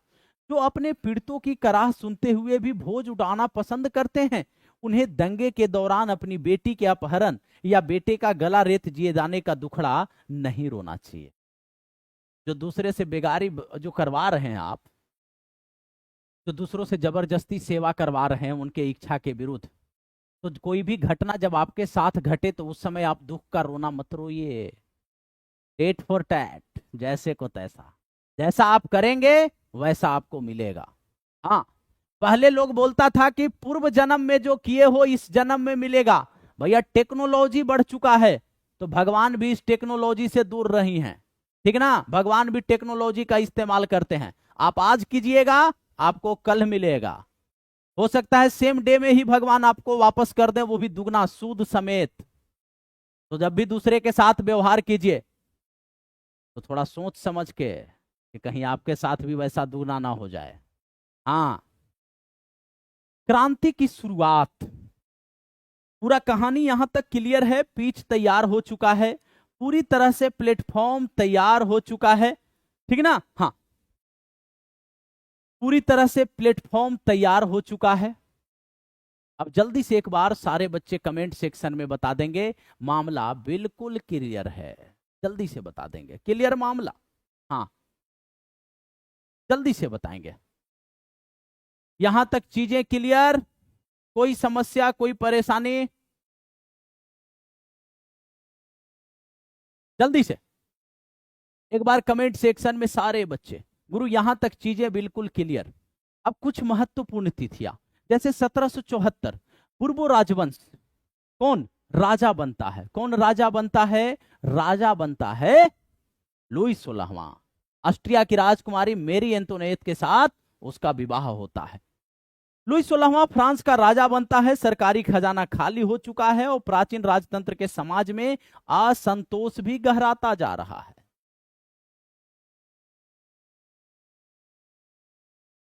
पिछले भाग में आप देख चुके हैं कि किन कारणों से लुई 16वां ने कर बढ़ा दिया था। किस किस बच्चे को याद है कि कर क्यों बढ़ाया गया? क्योंकि 12 अरब लिब्रे उस पर कर्ज हो गया था। अब जो है विश्वविद्यालय चलाना है, ऑफिस चलाना है, राजघराना चलाना है, खजाना में पैसा रखना है तो कर बढ़ाएगा। कारण क्लियर। क्या आप सोच सकते हैं कि उसने ऐसा कैसे किया होगा? प्राचीन राजतंत्र के तहत फ्रांसीसी सम्राट अपनी मर्जी से कर नहीं लगा सकता था। देखिए थोड़ा समझिएगा, अब जब टैक्स बढ़ाना है तो टैक्स अपने तरफ से भी नहीं लगा सकता। मर्जी आया टैक्स लगा दिया। टैक्स लगाने का भी एक प्रोसेस था। क्या था? कहता है इसके लिए उसे स्टेट जनरल यानी जो प्रतिनिधि सभा की बैठक बुलाकर नए करों के अपने प्रस्ताव पे मंजूरी लेनी पड़ती थी। ये जो प्रतिनिधि सभा की बैठक बुलानी होती थी और वो जितना कर बढ़ाना चाहता है वो कर जो है वहां पे उस प्रस्ताव को रखेगा राजा उस प्रतिनिधि सभा में कि हम इतना कर जो है वो जनता पे आरोपित करने वाले हैं। अब देखिए, कहता है कि स्टेट जनरल एक राजनीतिक संस्था थी जिसमें तीनों स्टेट अपने अपने प्रतिनिधि भेजते थे। तो भैया पहला बात, प्रतिनिधि सभा।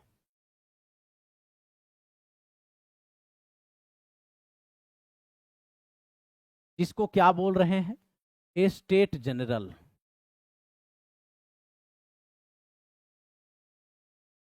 ये इसमें तीनों स्टेट के प्रतिनिधि होते थे।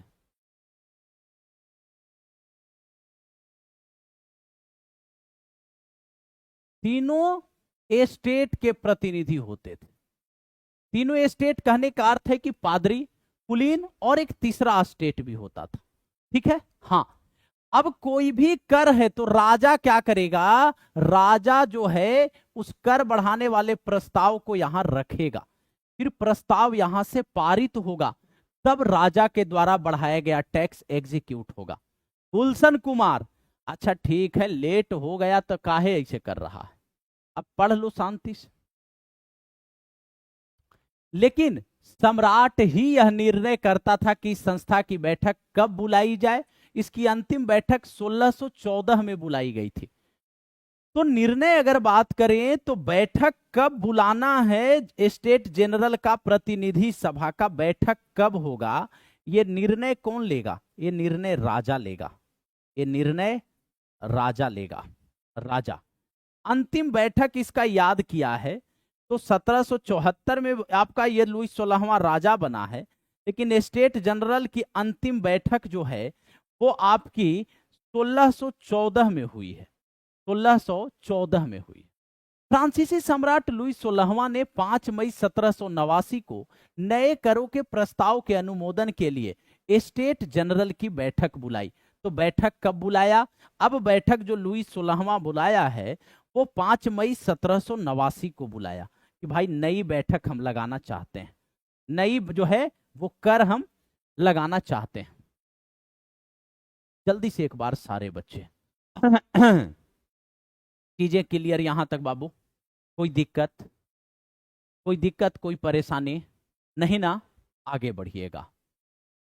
1789 स्टेट जनरल का आह्वान तृतीय स्टेट नेशनल असेंबली का गठन करता है। बास्तिल पलहमरा और देहात में किसानों का विद्रोह होता है। कहता है मेजबानी के लिए वर्साई के एक आलीशान भवन को सजाया गया। पहले और दूसरे स्टेट ने इस बैठक में 300 प्रतिनिधि भेजे जो आमने सामने की कतारों में बिठाए गए। तीसरे स्टेट के 600 प्रतिनिधि उनके पीछे खड़े किए गए।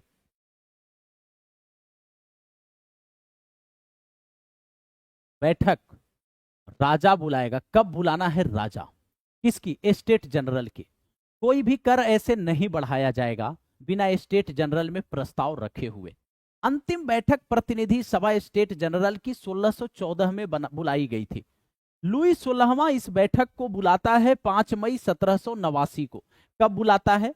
5 मई 1789 को बुलाता है लुई 16वां। 5 मई 1789 को बुला लिया बैठक।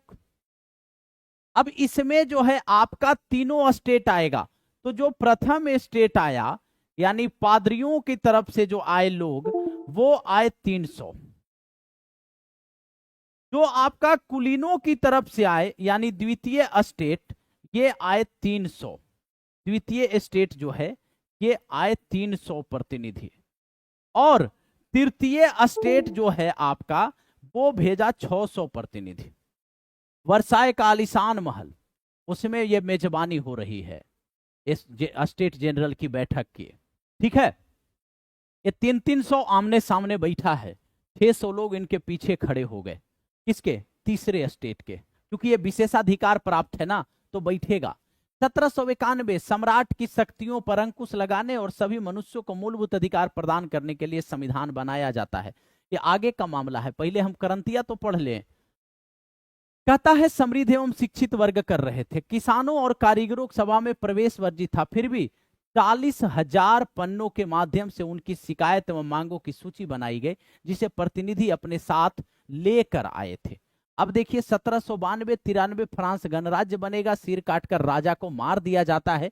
जैकोबिन गणराज्य का पतन और फ्रांस पर डायरेक्टरी का शासन होता है। अब देखिए स्टेट जनरल के नियमों के अनुसार प्रत्येक वर्ग को एक मत देने का अधिकार था। इस बार भी लुई 16वां इसी प्रथा का पालन करने के लिए दृढ़ प्रतिज्ञ था, परंतु तीसरे वर्ग के प्रतिनिधियों ने मांग रखी कि अब की बार पूरी सभा द्वारा मतदान कराया जाना चाहिए जिसमें प्रत्येक सदस्य को एक मत देने का अधिकार होगा। देखिए कैसे होता था।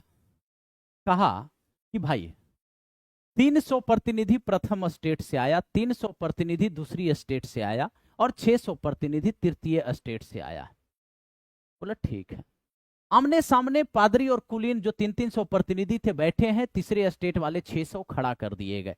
5 मई 1789 का समय है। वर्साई का महल है जिसमें राजा के द्वारा यह मेजबानी किया जा रहा है इस बैठक का। बैठक बुलाने का उद्देश्य क्या है कि एक नई कर जो है अधिरोपित करनी है जनता पे। तो स्टेट जनरल से प्रतिनिधि सभा से पारित होना उस प्रस्ताव को आवश्यक है। नियम यह कहता है कि जो प्रत्येक वर्ग है वो एक एक वोट देगा। तीसरा स्टेट जो है इस बात पे आपत्ति दर्ज करता है, बोलता है नहीं वर्ग वोट नहीं देगा इस बार, इस बार क्या होगा, अब की बार पूरी सभा मतदान करेगी और प्रत्येक सदस्य को एक मत देने का अधिकार होगा। कहा कि प्रत्येक वर्ग जो है मतदान करता है, तो प्रत्येक वर्ग मतदान करेगा तो प्रथम स्टेट कर देगा एक और कुलीन कर देगा एक। एक पादरी कर दिया, एक कुलीन कर दिया, एक कर दिया कौन, एक कर दिया तीसरा स्टेट। तो बहुमत किसका हो गया, बहुमत तो उस हिसाब से जो नियम चल रहा था उस हिसाब से पादरी और कुलीन तो 2 वोट हो गए और इधर 1 वोट तृतीय स्टेट, तो तृतीय स्टेट का पलड़ा गिर जाएगा, उधर फिर से प्रस्ताव पारित हो जाता। बोला नहीं बेटा इस बार तुम्हारा गेम काम नहीं करेगा। अब जब प्रत्येक सदस्य वोट डालेगा, अब स्थिति देखिए, कहता है यह एक लोकतांत्रिक सिद्धांत था जिसे मिसाल के तौर पे रूसो ने अपनी पुस्तक सोशल कॉन्ट्रैक्ट में प्रस्तुत किया कि प्रत्येक व्यक्ति का क्या है, प्रत्येक व्यक्ति एक वोट देगा है? कहता है जब सम्राट ने इस प्रस्ताव को अस्वीकार कर दिया तो तीसरे स्टेट के प्रतिनिधि विरोध जताते हुए सभा से बाहर चले गए। समझ गया ना, राजा समझ गया कि भाई इस तरह से होगा तो मामला गड़बड़ा जाएगा। तो राजा बोला नहीं ऐसा नहीं होगा, जो नियम है वही नियम होगा। हाँ हाँ, अब देखिए, अब कहता है कि तो मामला विरोध में बदल गया और वो बाहर निकल गए, तृतीय स्टेट के लोग बाहर निकल गए। हाँ, अब कहता है 1804 नेपोलियन फ्रांस का सम्राट बनता है। ये साइड वाला एक जगह मटेरियल कर देंगे, पहले क्रांति हम पढ़ ले बढ़िया से, वाटरलू में नेपोलियन की हत्या, ठीक है, वो सब हम पढ़ लेंगे। कहता है तीसरे स्टेट के प्रतिनिधि खुद को संपूर्ण फ्रांसीसी राष्ट्र का प्रवक्ता मानते थे। 20 जून को ये प्रतिनिधि वर्साय के इंडोर टेनिस कोर्ट में जमा हो गए। ये पूरे फ्रांस का प्रतिनिधित्व करने वाले अपने आप को समझते थे। वहां से निकल गए जहां पे मीटिंग चल रहा था, कर को बढ़ाने वाला प्रस्ताव का बैठक 5 मई 1789 को बुलाया गया था, वहां से विरोध करके निकल गए और फिर 20 जून को इकट्ठा हो गए। कहां पे, इंडोर टेनिस कोर्ट में इकट्ठा हुए सारे तीसरे स्टेट के प्रतिनिधि। कहता है उन्होंने अपने आप को नेशनल असेंबली घोषित कर दिया और शपथ क्या लिया कि जब तक सम्राट की शक्ति को कम करने वाला संविधान नहीं तैयार किया जाएगा तब तक असेंबली भंग नहीं होगी। अब ये जो तीसरा स्टेट का लोग है ये 20 जून को इंडोर टेनिस कोर्ट में जमा हुआ, उस सभा का विरोध कर दिया। अब 20 जून को इंडोर टेनिस कोर्ट में जमा होकर के बोला भैया ये एक नेशनल असेंबली बनी है और ये असेंबली तभी भंग होगी जब तक राजा का जो अधिकार है, उसकी शक्ति है, उसको कम ना किया जाए। जल्दी से एक बार तेजी में सारे बच्चे। अब इनका नेतृत्व मिराबियो और आवे सीए ने किया। मिराबियो का जन्म जो है वो कुलीन परिवार में हुआ था, लेकिन वह सामंती विशेषाधिकारों वाले समाज को खत्म करने की जरूरत से सहमत था। भैया विभीषण आ गया, कुलीन घर का है और तीसरे स्टेट को आके नेता बन गया इधर, बोला हम उस लोग के विशेषाधिकारों के खिलाफ हैं, हम तुम लोग का समर्थन करेंगे और बन गया इधर नेता। उधर का कमजोरी तो इधर देगा ना। देखिए मिराबो आबे सीए। अब मिराबियो जो है आपका, तो नेशनल असेंबली याद रखिएगा, यहां पे नेशनल असेंबली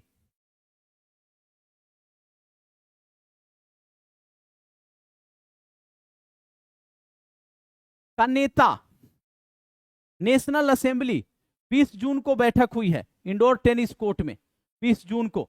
और ये जो आपका इसका जो है मिराबियो कुलीन घर में जन्म हुआ लेकिन विरोध करता है उसका। और आपका एक बना है आपका आवेशीय,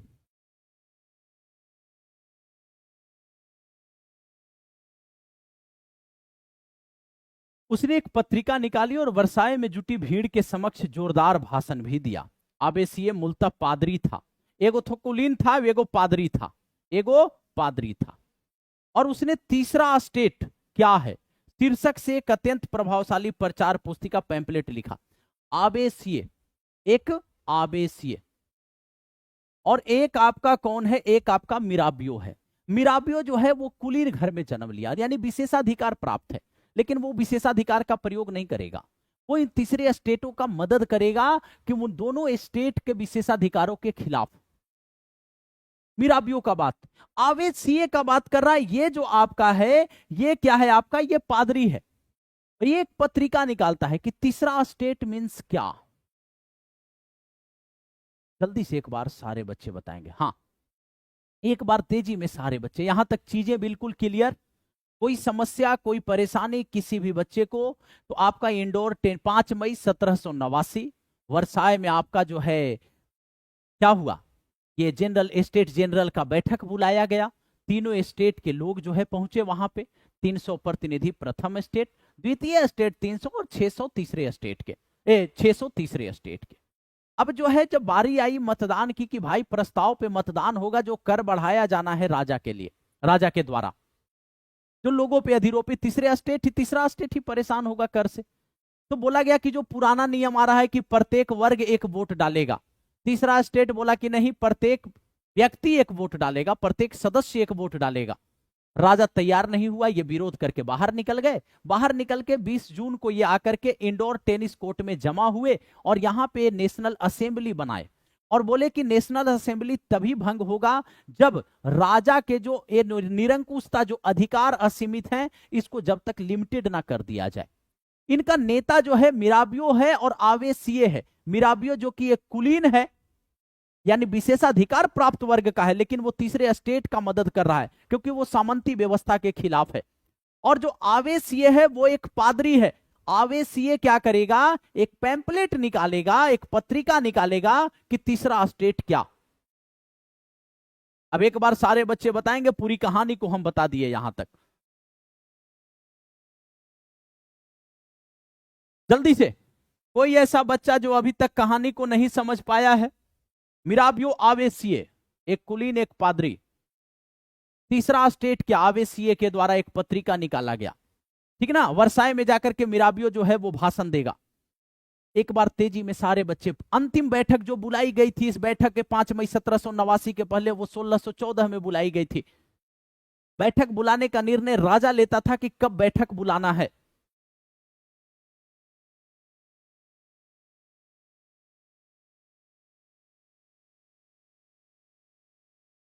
जल्दी से एक बार बताएंगे, यहां तक चीजें क्लियर है, अभी भी कुछ सस्पेंस लग रहा है। पूरी स्टोरी दिमाग में फिट हुई है कि नहीं हुई है? पूरी स्टोरी दिमाग में फिट हो गई ना?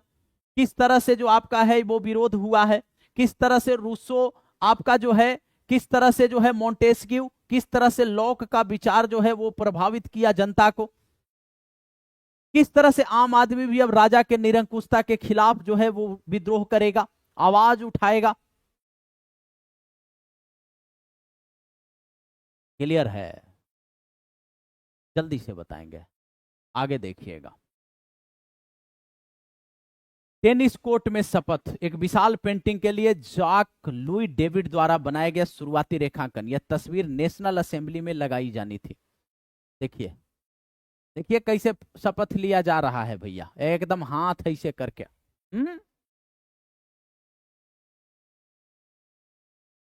जिस वक्त नेशनल असेंबली जो है वो संविधान का प्रारूप तैयार करने में व्यस्त थी, पूरा फ्रांस आंदोलित हो रहा था।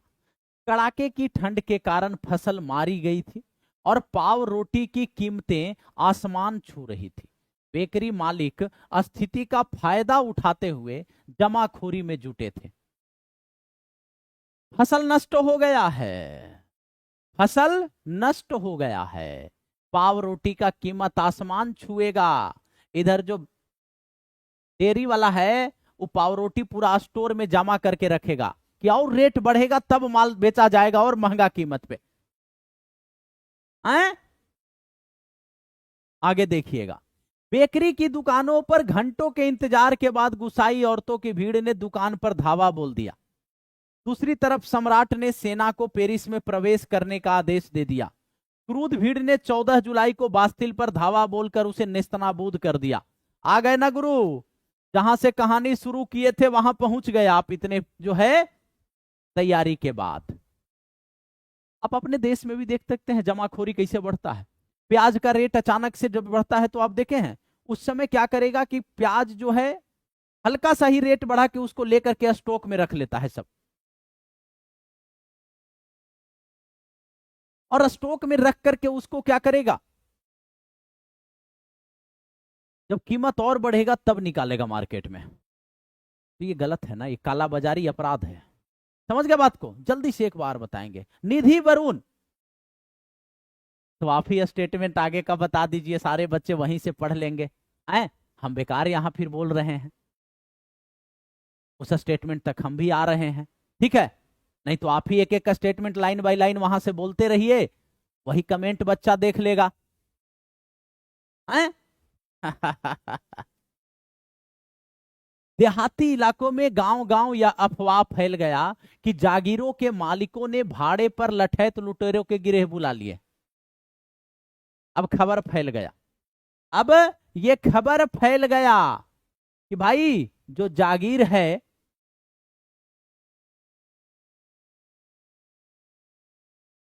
जो जागीर है, ये जागीर का किए हैं, जागीर के जो मालिक हैं ये लठैत को बुला लिए हैं। तो अब तो और भयावह होगा मामला। जो पकी फसलों को तबाह करने निकल पड़े हैं। कई जिलों में भय से आक्रांत होकर किसानों ने कुदाल और बेलचा से ग्रामीण किलों पर आक्रमण कर दिया, अन्न भंडार को लूट लिया और लगान संबंधी दस्तावेज को जला दिया। कुलीन बड़ी संख्या में अपनी जागीरें छोड़कर भाग गए, बहुते ने तो पड़ोसी देशों में जाकर के शरण ले ली। अब भैया गलत बात, हाँ ये तो गलत बात था। चला अफवाह फैला कि भाई ये जो जागीर के मालिक है ना, आप पहले ही पढ़ लिए हैं कि जो खेती कर रहे हैं उनके पास खुद की भूमि नहीं है, ये अमीरों की खेती कर रहे थे। इनको पता चला कि भैया मालिक तो है, लठैत बुला रहा है। अब ये खुल गए खेले। जब आदमी के पास कुछ नहीं होता है ना, एक कहावत है कि भाई मेरे पास खोने के लिए कुछ नहीं है और पाने के लिए पूरी दुनिया है। जब बात अस्तित्व की आए ना तो जान लगा दीजिए।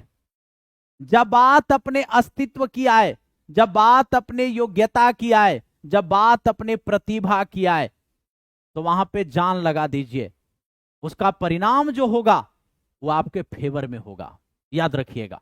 हाँ, अब यहां पे क्या हुआ कि भैया गिरोह बुला लिए हैं जो पकी फसलों को तबाह करने निकले हैं। अब किसान इतना दिन रात मेहनत किया है, क्या है, अब फसल बर्बाद कर दोगे? निकल गए कुदाल और बेलचा लेकर के और ग्रामीण किला पे कब्जा कर दिए। किसान जितना लगान वाला कागज था वो सब जला दिए।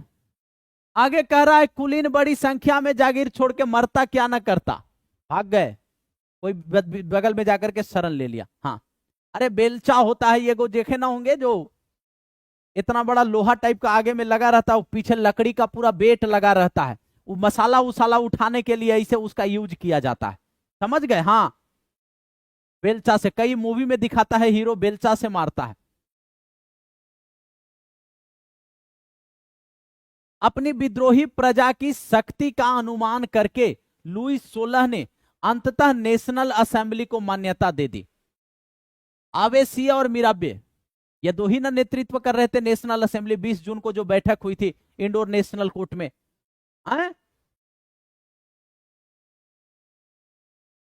इंडोर टेनिस कोर्ट में जो बैठक हुई थी 20 जून को, और मिराबे और आबेसिए जो नेतृत्व कर रहे थे, लुईस 16वां देखा कि भैया पलड़ा उनके बारे में जा रहा है, नेशनल असेंबली को अंततः मान्यता दे दी। अब देखिए, और मान लिया कि उसकी सत्ता पर अब से संविधान का अंकुश होगा। अब देखिए, अब मान लिया कि भाई ठीक है, हम निरंकुश नहीं है, हमारा सत्ता पर संविधान होगा, यानी संविधान के प्रावधानों के तहत हम शासन करेंगे, संविधान हमारे पे अंकुश लगाएगा। कहता है 4 अगस्त 1789 की रात को असेंबली ने कर, कर्तव्य और बंधनों वाली सामंती व्यवस्था के उन्मूलन का आदेश पारित किया।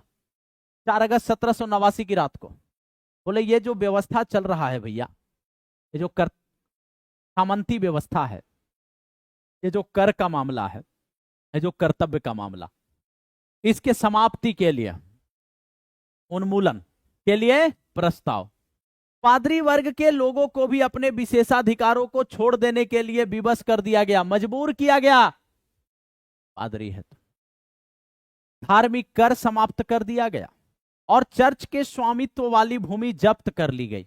इस प्रकार कम से कम 20 अरब लिवरे की संपत्ति सरकार के हाथ में आ गई। सोचिए, कर्जवो तो 12 अरब लिवरे था, 20 अरब लिवरे की संपत्ति सरकार के हाथ में आ गई। क्या की कि भैया धार्मिक कर समाप्त कर दिया गया। तो तीसरे स्टेट से धार्मिक कर जो टाइद लिया जाता था, चर्च जो एक हिस्सा लेता था, वो समाप्त कर दिया गया। एक टाइल जो था वो प्रत्यक्ष कर था, राज्य के द्वारा जो लिया जाता था। धार्मिक कर ये समाप्त कर दिए। अगला पॉइंट कहता है चर्च का जो स्वामित्व वाला जो भूमि था उसको भी जब्त कर लिया गया। और इस तरह से इससे क्या हुआ कि आपका जो 20 अरब लिवरे की संपत्ति सरकार के हाथ आ गई। एक बार कमेंट सेक्शन में सारे बच्चे, चीजें बिल्कुल क्लियर है कि लहर का प्रसार आप यहां देख सकते हैं। मानचित्र से पता चलता है किस तरह किसानों के जत्थे एक जगह से दूसरी जगह फैलते चले गए। भय की लहर से अप्रभावित इलाके जो थे, ये आपका जो ग्रीन से दिखा रहा है, और ये जो आपका जो ये दिखा रहा है पिंक से 1789 की शुरुआत में जो विद्रोह वाले क्षेत्र थे, ये ठीक है। हाँ, और ये जो दिखा रहा है ये वाला, ये कह रहा है प्रमुख भगदड़ के बाहरी हिस्से थे। ये आप देख सकते हैं, ये भगदड़ का हिस्सा था। भय की लहर का विस्तार देखिए, भय का लहर का विस्तार देखिए कैसे भागा। इधर आया, फिर इधर आया, फिर इधर जा रहा है, फिर इधर यहां से यहां, फिर इधर। ये देखिए किस तरह से एकदम जैसे रेंगने वाला जो भागता है ना जानवर,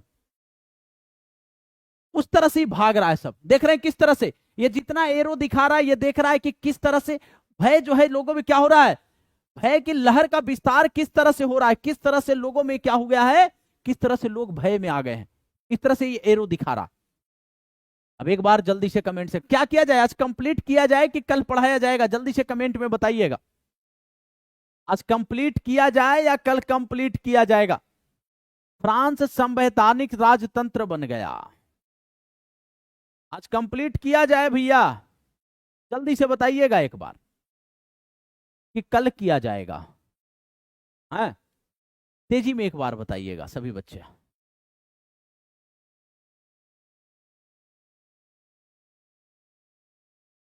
जल्दी से। हाँ,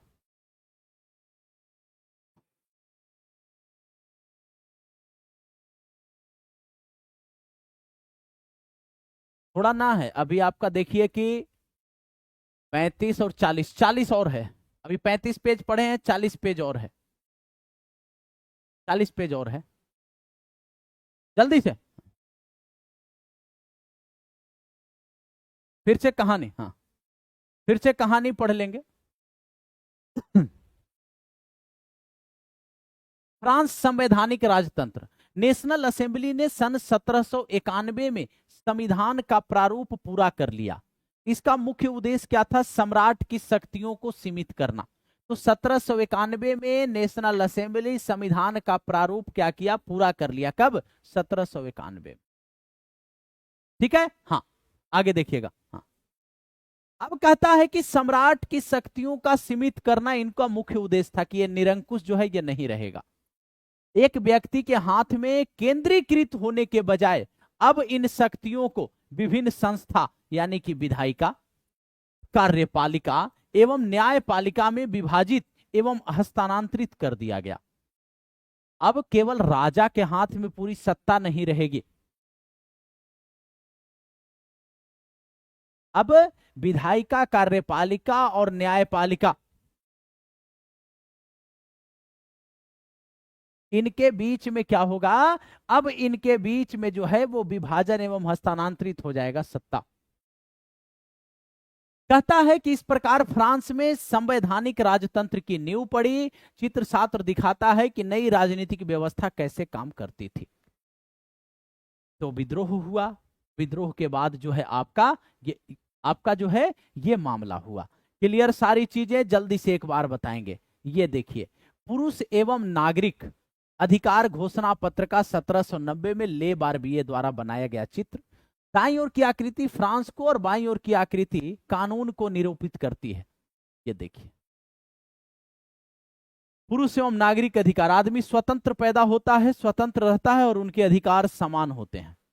हर एक राजनीतिक संगठन का लक्ष्य आदमी के नैसर्गिक एवं आहरणीय अधिकारों को संरक्षित रखना है। यह अधिकार स्वतंत्रता, संपत्ति सुरक्षा एवं शोषण के प्रतिरोध का अधिकार है। यहां तक क्लियर? हाँ, भूख हमको भी लग गया है, ठीक ना? हाँ, तो इसी चलते सोच रहे हैं कि भैया आप खाएं पिएं और इसके आगे जो है वो कल की क्लास में हम चर्चा कर लेंगे।